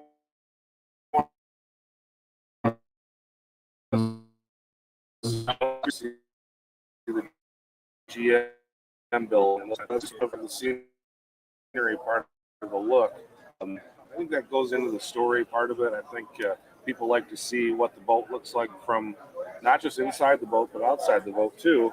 And Jim just said that drone videos are fantastic quality these days. So how about a drone? You guys use a drone? That's one of the things that we've messed around with, kind of lower level, and it's been decent for what we used it for. The biggest issue is just the view from there shaky. So looking at it is kind of at the pricier side. I mean, you almost donated yours on my boat that day. That's just part of the, and that's why. That's why I like. The only thing is you're saying we got to make sure we get the card. Yeah. Right. But even now, though, so what we're talking about, the one that I have is the DJI. It's the Mini. It's the Mini Mavic, and it's a $400 drone. Mm-hmm. So if you put it in the drink, it's a bad day, but it doesn't ruin your week. So I've been that's what I've been looking at. I've been looking at the Pro, and then been doing some research on the Classic, because that's a lot of guys are telling me that's the way to go because it's more stable with the heavier winds. Yep. It's the bigger platform, longer flight time, especially if you deal with winds. So it's kind of that's the next step we need to go to, and we've messed around with some of it, and like I said, we're lacking. That's the only thing we're really lacking. Yeah. And the other thing with that too is DJI has a software. So if you actually did put it in the drink, you've got the video on your phone. You can download it. I mean, it's pretty slick. So even if something really bad happened, you'd still get your video. You'd have to go buy a new drone, but you'd have your video. But just incorporating those elements, and we were talking about GoPros, and those are just fun tools that have a different shot. Yeah. So if we're out in the boat and we're filming fishing while we're out there, you may have that GoPro sitting up high somewhere, and you're getting that kind of all encompassing view. But it's also good to have another camera that you can put right in the guy's face. Yeah. Mm-hmm. And if you want to do it on a budget, I mean, you can get a GoPro for $300 now, and you can get that close-up shot with your phone. I'll make it even better. I've got 4 of them from Amazon. They're called Dragons. They're $24.99, and they shoot better video than my GoPro 8 does. So there you go. They take 64 gig cards, and they are amazing. And I don't mind putting one on the boat without a case, so I can get the sound right down where I'm netting. Because again, if it goes in the water, it's $25. Now, is it quality to do a TV show? But for what we do with it, right, to edit it and do tips and do things, it's awesome. So I mean, I can buy 4 of those. Yeah, I mean, even the GoPro. I mean, they're not the perfect thing. Like the 8s, 9. I'm running the 9, 10, and 11s. I mean, it's great with the front viewer and everything, but the batteries are horrible. So they came out with a better battery, and I've been running those, and they're better, but it's... The thing that I like about the Dragon is I'm not committed to GoPro. GoPro video always gave me a problem. Always gave me a problem. This is just regular MP4, and away you go. So it's a lot easier for me to get into regular software and play. Well, the big right? thing, that price, you if something happens, you're not worried about it. But I've messed with other ones, and housings break. You can't get a new housing. You go to get a battery, you can't get a battery. So it's just like that's the biggest thing is be able to get if something happens, repair the parts or just buy a new one. So, but I mean, you could definitely get into it on a cheaper. Yeah, I think for most people that are watching this, that are interested in doing this, they're not sitting here thinking they want to be the next Jim Steele and have these shows. What they want to do is make a YouTube video. They're going to start there, and you talk to people all the time. I want to get my own YouTube channel going for fishing. So you're talking about probably some things that are just not quite as involved. And I guess what I would tell people is the best way to do it is to do it because you're going to fail. Yeah, have fun with it. Yeah. And it's going to be bad. And just keep doing it until you get better. So tell me about what you've done over the last 3 years and what your show looked like, episode 1 compared to what it is now. We were looking at, because you're your biggest critic. I mean, that's all of us with everything that we do. So it just, and that's kind of what feeds the fire. I mean, it started out as the fun of doing this, and it kind of progressed into, was I planning putting it on TV, and was I planning on multiple? I'm like, nope. No, but it's there just like when you first started fishing. Were you planning on sitting in the seat that you are now? I mean, it just kind of happens that way. And I've always been the person that I still want to keep the love of it. I don't want to, even if it is a job, it shouldn't be that miserable job. Like, I can't wait that. Even on the charter side, the guys that come up to me, I can't wait till I can pull the boat. I'm like, that's a sad day for me. Yeah. I'm like, been a long season, but I tell people this isn't a job, but there is work to do. Yeah, so that's like, where I'm at with it, right? Like I said, we started out with kind of lower budget stuff and kind of like the editing stuff. Things weren't 100% in frame. I mean, kind of like you have to get the thought in your head about boxing the frame out to keep people, and especially moving targets when you're following things through, even people walking, about basically where do you put them in the frame? Everybody's like, oh, you send them in the frame. No, you don't. It's just like, I didn't know that before. It's just like, oh, it's a camera. You put them in the middle, you take a picture. It's a video camera, got to be the same thing. It's just like, no, it's not like that. And so as you grow with it, and like I said, YouTube is an incredible, I mean, everybody's a YouTube hero, but there's a lot of information out there that you can just click on your phone. And like I said, especially on the editing side, we're like, we really need to do something with that. And you're like, okay, you're watching video, click, click, click.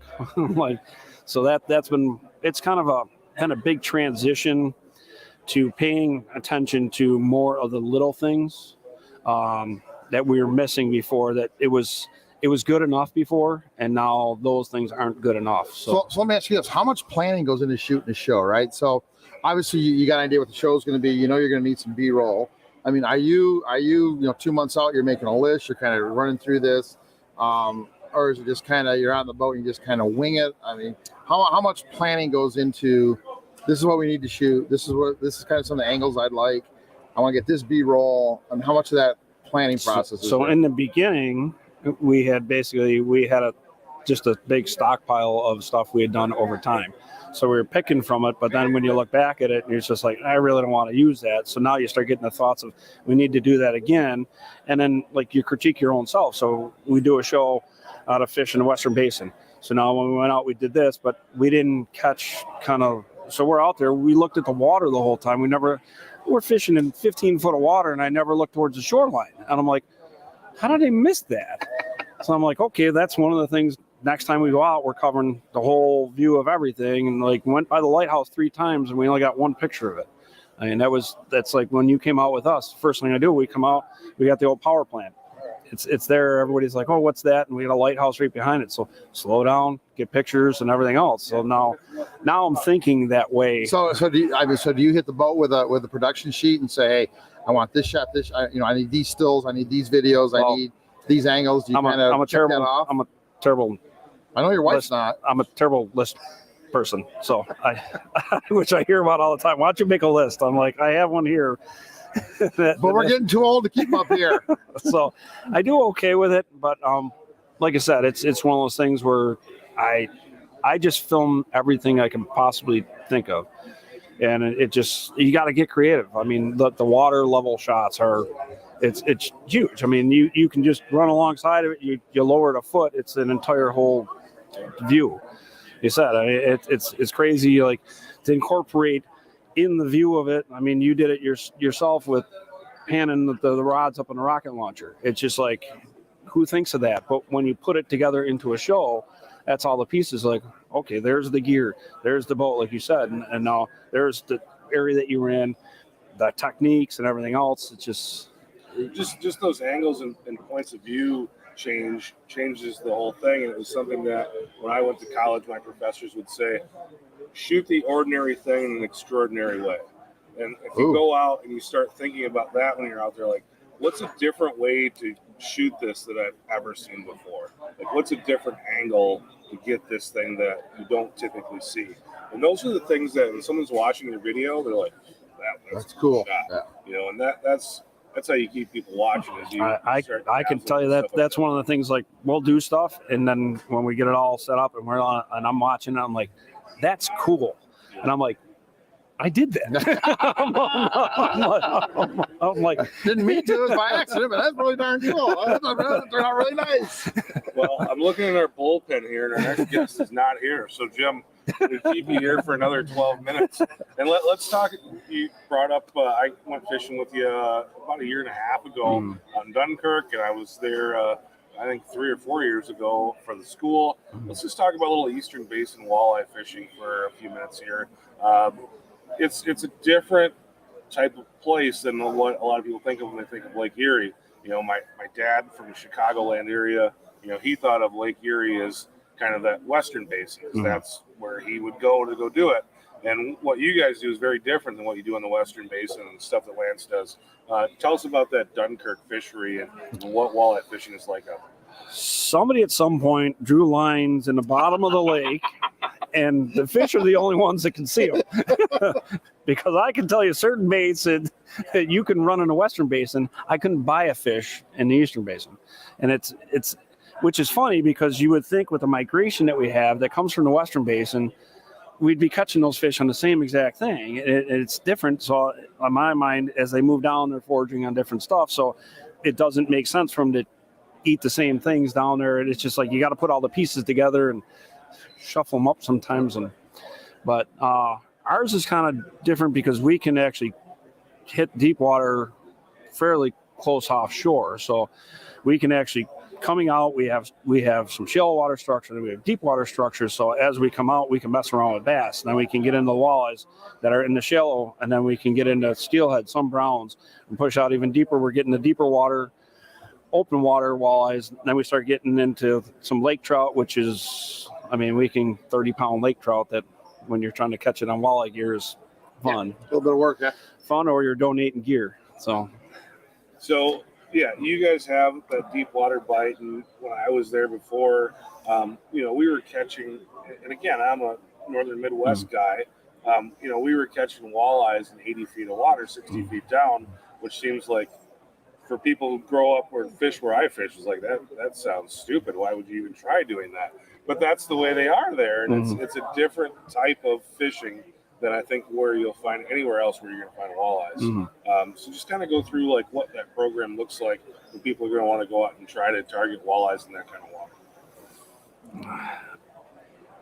Our water temperature is a major thing that kind of tells us where we're going to, because we could be fishing. I can tell you we fished 100 foot of water and we fished the first 30 feet. And then the fish hawk is my biggest tool that I rely on. It runs nonstop. So we could be fishing 30, 60. I mean, we've pulled big walleyes right off the bottom. And to me, those are the guys that they've already had their cheeseburgers and they want to go down and sit in the air conditioning. Yeah, so it's just, to me, it's just, you got to be able to transition through it. I've had guys that come from out west and they're like, okay, where do we go fishing out of, I'm like, go out to like 65 feet and start fishing. They're like, how deep? Like 25, 30 feet? I'm like, no, they're right on the bottom.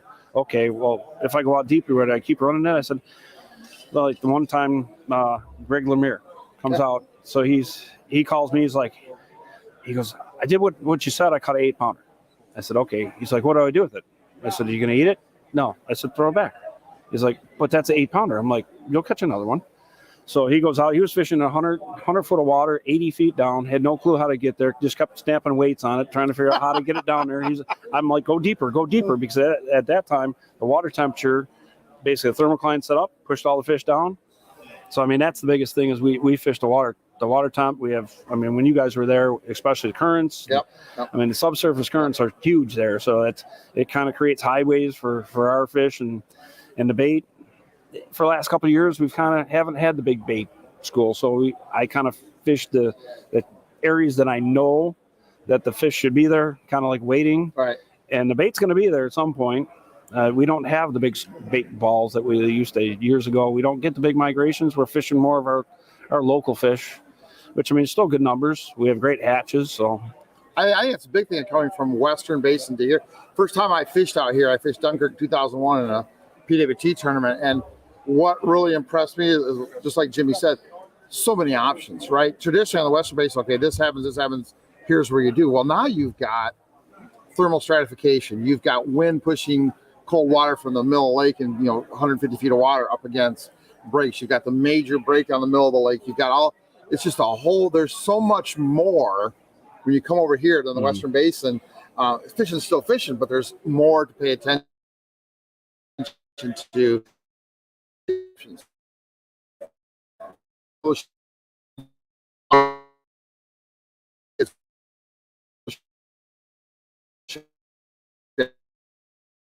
And go on the case and let's say migrate 4 miles. So there's a lot of different in the movements. There's a lot more macro movements as opposed to just micro movements like there is in the shallow water. So we don't it's a whole new game. Yeah, we don't get the shad is, I mean, we don't get it like we used to. I mean, it's more, they feed a lot of emeralds. Gobies is a huge thing now. Everything's eating gobies, which is, and to me, it's the smell is the other big we have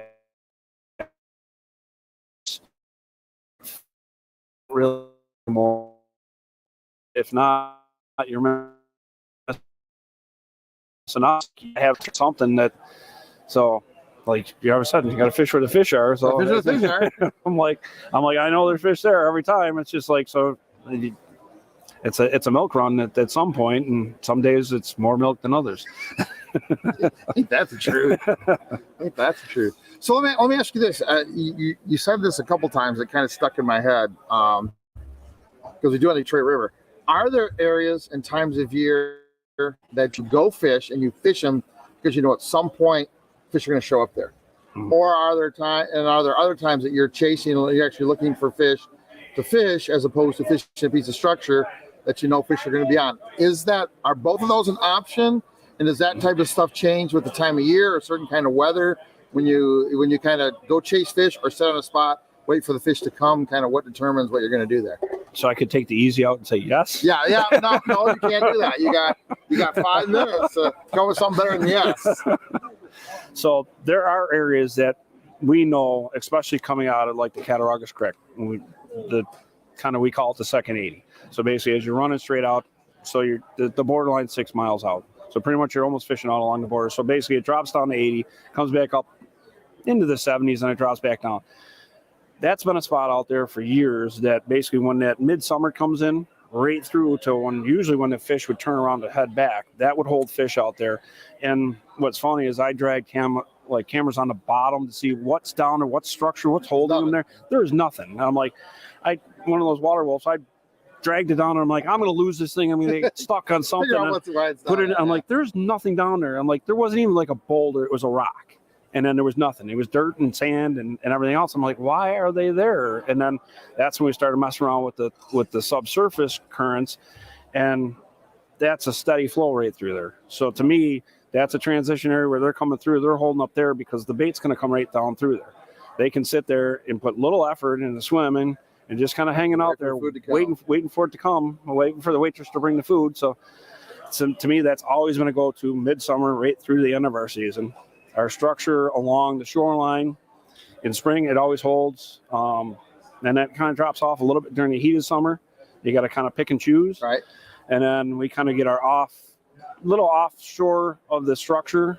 We got some deeper water structure, and I think those fish kind of play in and out. I mean, and then we got the Canadian shoreline, which is only a couple tail kicks away. And that's just an entire whole different world over there because with all the rocky structure that's there. And that's been holding big fish over there for the last couple of years. They're not getting the big numbers, but they're getting bigger fish, and they're all feeding on gobies. Right. So now, after everybody's figuring out what a goby is, and it was a bad thing, and now it's a good thing. Now we don't know if it's a good or bad thing, but we know everything's eating it. And the thing is that you can catch them in, like at first, they won't be deep watered. Oh yeah. And I mean, I remember when it was first coming, like Ontario, the salmon won't eat them. Well, I went to the big weigh-in, and DEC was there cutting them open, and what was falling out of them? I'm like, you might have went out for a steak, but if a cheeseburger's in front of you. Right. So that's actually Jim Lemon just posted on here. He doesn't see huge schools of smelt in the eastern basin like he used to. Yeah. So you're talking about gobies as a forage base. How has that changed the fishing? I know you've been around for a long time. From the days where you had smell. I mean, You're old. Just that forage-based change. How's that changed things? Like I said, we used to get the gizzard shad, especially. Yep. We used to get that. That was a migration along with the walleyes. And years and years ago, I mean, 1970, Lake Erie in our end was a dead lake. So to me, for it to flip around to be one of the top 5 cleanest in the country is an incredible thing. And I think everybody's like, oh, we did this. No, Mother Nature did it. Let her do her thing. And so we lost kind of the shad part of it. And I think part of it was like Dunkirk, we lost our power plant. So there's no hot water discharge. Yep. Buffalo, kind of the same thing. A lot of the factories down there stopped doing hot water discharge. And that was pulling those fish down that way. Everything would follow along with them. So now we lost that. Now we had great smelt. That's kind of, we used to see huge schools, even the smelt, and that's kind of backed off. You'll find big pods of emeralds, and that's kind of where, when I was talking to you that one time about you'll never see an emerald over 35 foot, I'm like, come out to where we are and you'll see them suspended suspended 40 feet down in 50 feet of water. I'm like, and you're like, no, those are flies. I'm like, no, those are emeralds. So it's transitioned through like the primary, even like feeding on perch and stuff like that. It's not as, because that's spiny, that's kind of the secondary that they're going after. So, but there's always something. That was one of the big things I was always questioning with the DEC. Like, you say these numbers that we're going to have, and it's going to keep growing and growing. That's fantastic, but we're going to have the forage to be able to support it. Yeah. And they said not the preferred forage, but there will be enough. And all that. Yeah.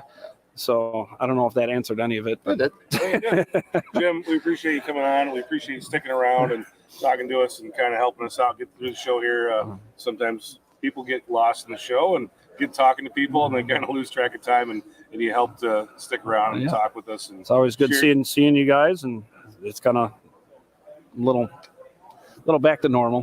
Back to normal. Yeah. Little back We're to getting normal. there. We're getting there. We're getting there. We're getting there. Well, we appreciate it, Jim. We got a guest coming in now. He is coming in virtually, so we're going to put our headphones on here. Thanks, Jim. We'll bring up Chris Ingalls from Untitled Tackle Fishing. Chris, how you doing tonight? Chris, can you hear us? I don't think Chris can hear us. Hello, Chris. Where's Chris? I don't think he hears us. You know, that's the fun part we talked about earlier today.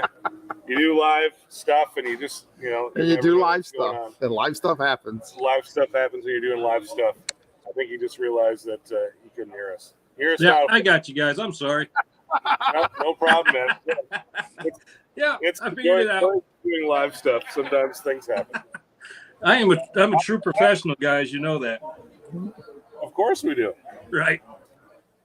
So how's things going in your neck of the woods? You're in northern Michigan. Tell us about what things are like up there this mid-February time. It's been a pretty mild winter, guys. I don't know what it's like where you're at, but we're getting snow today, and it's been pretty bare for the last almost a week. And temps are going to jump back up in the mid-40s, I think, next week. Ice fishing, I don't know if we're going to get any more in or not. I had a terrible season ice fishing, but it's pretty mild. Yeah, it's been like that in our neck of the woods, and I'm seeing on Facebook right now people posting fish houses going into the drink right now, and that ice is deteriorating quickly with the rain and the warm weather we've had over the week. So that's tough for the guys who want to go ice fishing, but we're talking big water fishing tonight, and that's got everybody excited around the show. I know there's been people up here that have been doing some brown trout stuff, and I know there's guys on Lake Michigan that have already been going out and doing some brown trout stuff. So it's got this crowd in this room pretty excited. Yeah, same here. The buzz is already starting around the shops and whatnot. People wanting to start getting geared up for the upcoming season. If this coming season is anything like the last two, that's the reason people are starting to get really excited, because we've had some really good fishing. Yeah, that's a good thing, and that's what we've got you on. So one of the things that if people who don't know who you are, you've got the Untitled Tackle Fishing YouTube channel, and you kind of do like a seminar basically every week where you really kind of get into the details on stuff for people, and it's been incredibly popular. Your YouTube channel is doing super well, and it's just interesting stuff. One of the videos that you recently put out was how to catch more fish. And that seems really basic and really simple. It sounds like, okay, well, let's talk about that. But right.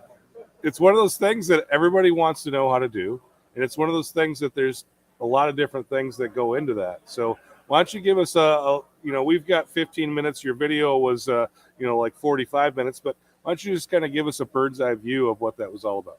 Yeah, no problem. And thanks for having me on, guys, and the nice comments. I do appreciate it. So, yeah, I do run the YouTube channel, Untitled Tackle Fishing. We've been out for about 5 years now. We got a great group of people following. And you're right. Every Sunday night at 7 p.m., we do a live stream, and we cover a lot of different topics. So thank you for bringing that up. But these are the things, when I first started salmon fishing over 20 years ago, these are the things that I had no clue would affect the way the fishing is.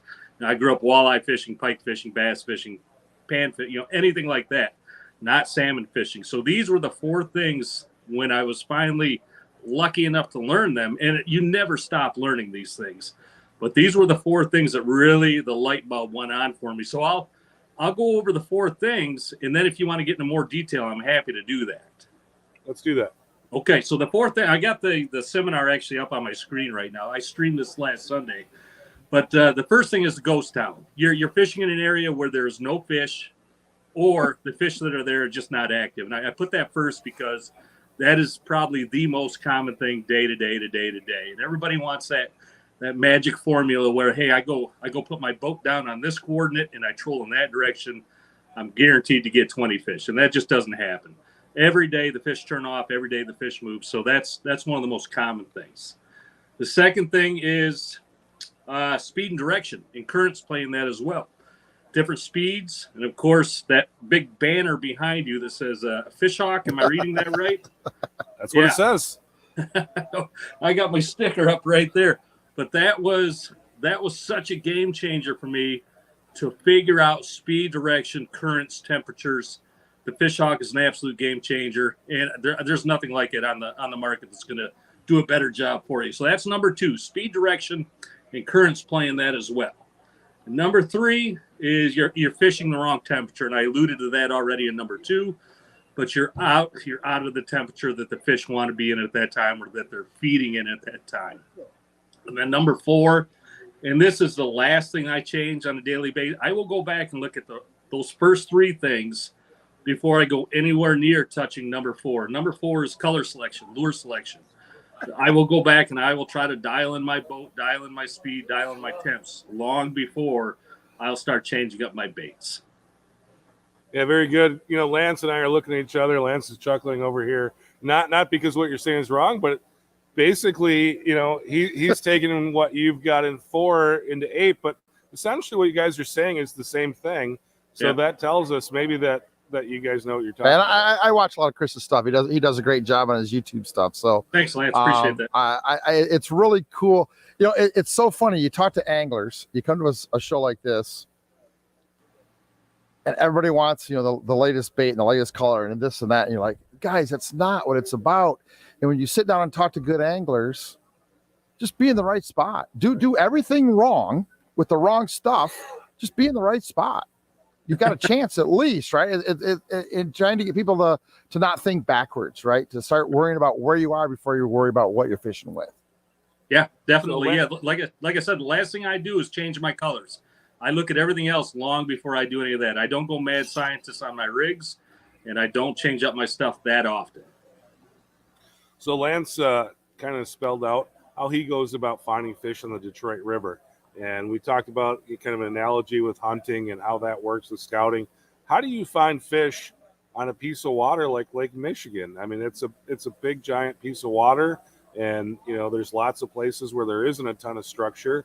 So How do you go about kind of finding those spots to start? So one thing I've told people in the past is if you're just getting out there on the Lake Michigan and fishing, when you get a fish and you have your GPS going, mark your waypoints with a date on your GPS. And at the end of the year, go back and either keep a logbook of all that or go back and look through the data. And that's one thing you can learn. You can start figuring out trends of where their fish are going to be, the depth, the color they liked, just by going back and looking at the dates over the last year or 2. That was taught to me a few years back by a charter captain, and that was a big light bulb moment for me when I went back and I looked at that data. And I saw in the springtime, the fish seemed to be here. In early summer, the fish seemed to be here at this depth, and they like this color. At fall or early fall, late summer, they liked here, and so on and so on. So that was a big thing for me. A couple other things you can do is just talk to people. Go out there, go to the cleaning stations, put on your favorite hook shirt or your favorite whatever, Costa shirt like I got on right now, or DW shirt, blend in, go down to the cleaning station and just ask. The majority of people are going to be there that want to help you. You're going to get 1 or 2. They're going to give you the cold shoulder, but the majority of people out there will give you some decent information. Bait shops are another great place. Make a circle of friends that you can interact with. Start a text group. Networking is huge. If I'm not on fish and I got 3 or 4 people that I can call and they say, hey, the fish are here if you just come over here. Or if I'm on fish, I'm letting people know. networking. Without networking, I mean, I'd say the majority of charters out there are just running around in circles. We all talk to each other. So that's really the most basic things you can do to just start getting the information that you need.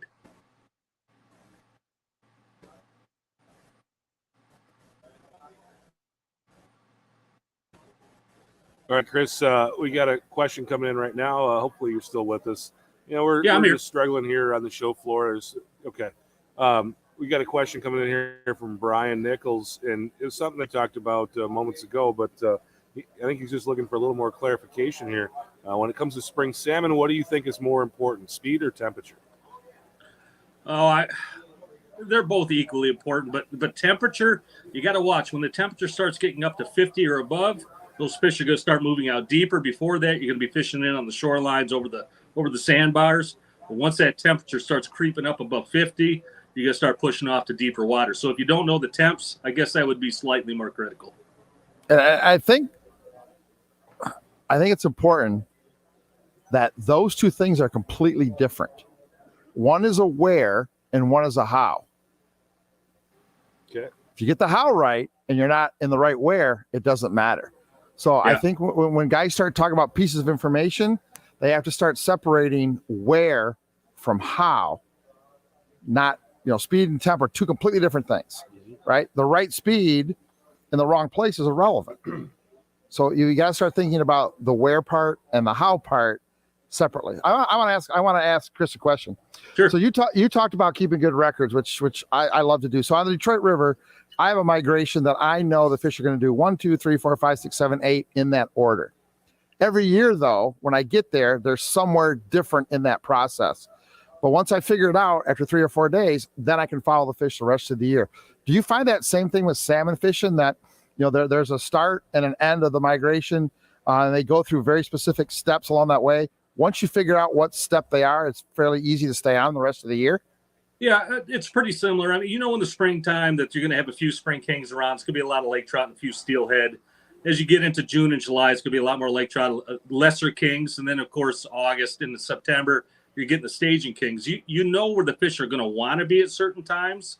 But with Lake Michigan being so big and so accessible, every year we get patterns that are different. But if you, like you already said, if you know the general location where you need to be, you can start dialing in your program from there. All right. We got another little comment here from Jim Lemon that I like. He says, another good way to catch more fish is to get up at 4 a.m. to get the morning bite. Yeah, true. Yeah, my charter takes off at 5 a.m. And I'm telling you, by the time I get out there in August, there's normally 100 boats that have already beat me out there. So we talked about finding fish and trying to find the right spots, and we've talked about speed. So I guess that's the next question, is if someone's going out there and they're going to get set up and maybe they're new to the game, what speed should they be looking for? I mean, that's just something that or how do you find that speed, I guess, is even a better question. Well, how do you find the right speed? Banner hanging behind you. If you don't have a fish hog down there on your probe, or a probe down on your cannonball, you're really just guessing anyway. My typical starting speed in the morning is 2.0 to 2.2 miles an hour at the probe. You got to remember that's at the probe, not speed over ground. Speed over ground versus speed at the probe can be vastly different. So I'm 2.0 to 2.2 to start off. I like to take my boat in the morning, keep it on a nice straight track. As the sun starts coming up more and more, I like to start zigzagging, moving into different depths, varying my speeds, varying my presentations, and I let the fish just talk to me. If I'm getting bit all the time on my outside boards when I'm making a turn, I know that they might want a little faster speed. Vice versa, if I'm getting bit on the inside boards on a turn, they might want a little slower speed.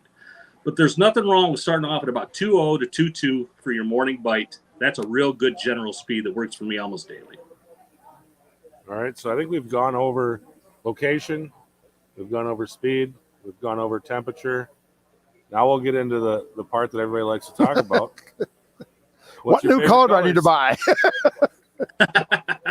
Right. So you want to talk about lure selection? Yeah, let's do that. All right, we can do that. I'll skip down here to number 4. So I already said this. I have an A group of lures and I have a B group of lures. My A group, are things that have caught fish for me in the past, whether it be a flasher fly, a flasher meat rig, a plug, a spoon. I keep those in the back of my mind, which ones I think are going to be working at that time, based on what I've seen in the past years, based on what the sun's doing, if it's overcast, foggy, whatnot. Those things sit in the back of my mind, and I rarely change those. So if I'm talking like late or morning versus late morning, early morning, glow heavy spoons are always in my mix. Moonshines, Dreamweavers, they both have some great glow spoons. Moonshine regular and RV super slim spoons, flashers with glow properties, glow plugs, and early in the morning, I'm about a 70-30 ratio, which means that I'm about 70% spoons versus about 30% otherwise, which would be a flasher, fly, meat rig, whatnot. As it gets mid to late morning, my ratio changes normally 50-50, 50% spoons, 50% meat rigs or others. And I start working down into deeper waters. As the sun comes up more and more, those kings want to find that colder water. They're not actively feeding as much. They're going to look to go take a break, take a little siesta with their full bellies. They're going to work down the deeper water columns. I really depend on darker colors in those deeper depths. Blacks, reds, purples, and blues seem to work really, really well. Big paddles, the big Dreamweaver 11-inch paddles with a long lead, at least a 35, 36-inch lead with a good juicy fly into that thing. That thing can pay off for you almost daily in those deeper depths. But like I said, I'm about 50-50 at that time, 50% spoons versus 50% other things. And I'm starting to fish more and more down past the thermocline, where I'm probably more like 80% down in the thermocline or below and 20% up above it looking for a straggler. All right, Jim Lemon's got a question here. He'd like to know, with rotating attractors, how do you keep them from twisting up the main line? Good swivels. Good swivels pay off. I run all Dreamweaver swivels. They do great. Run double swivels if you need to, but I typically don't have a lot of problem with twisting line with the Dreamweaver swivels. There you go. So I got another question here, and I don't really know anything about this, but Johnny had asked it earlier in the day. So I'm going to ask you, and I don't know anything about this, so hopefully you can educate us on this.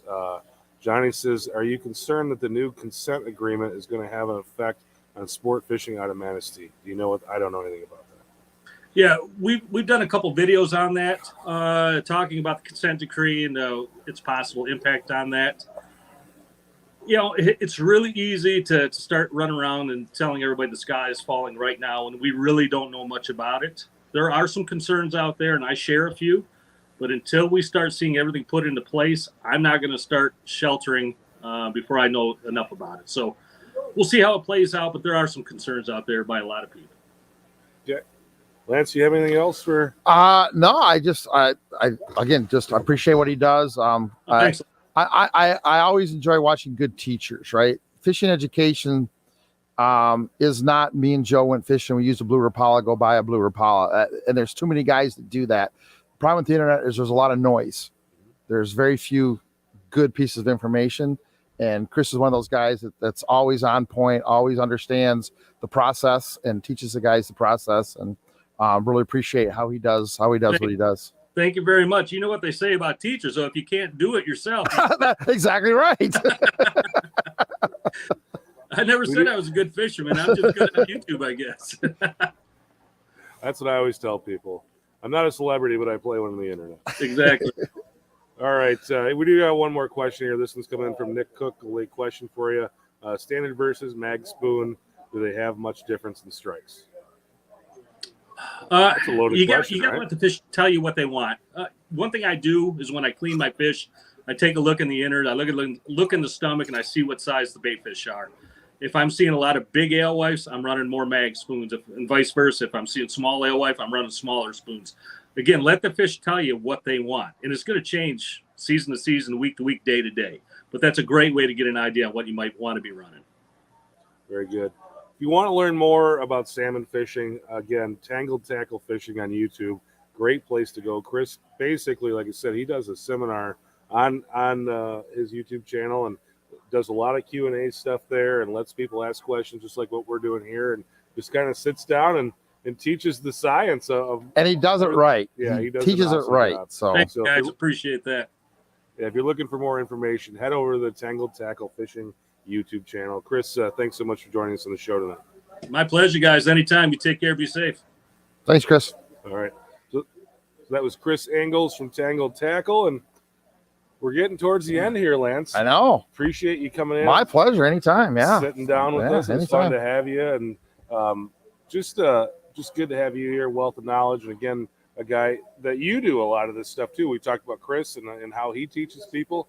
This is what you do. That's what we do. That's what we do. That's what we do all the time. So, like I said, the internet is great, but there's so much noise out there. You have to be careful who you listen to. Find the guys that teach the process of fishing.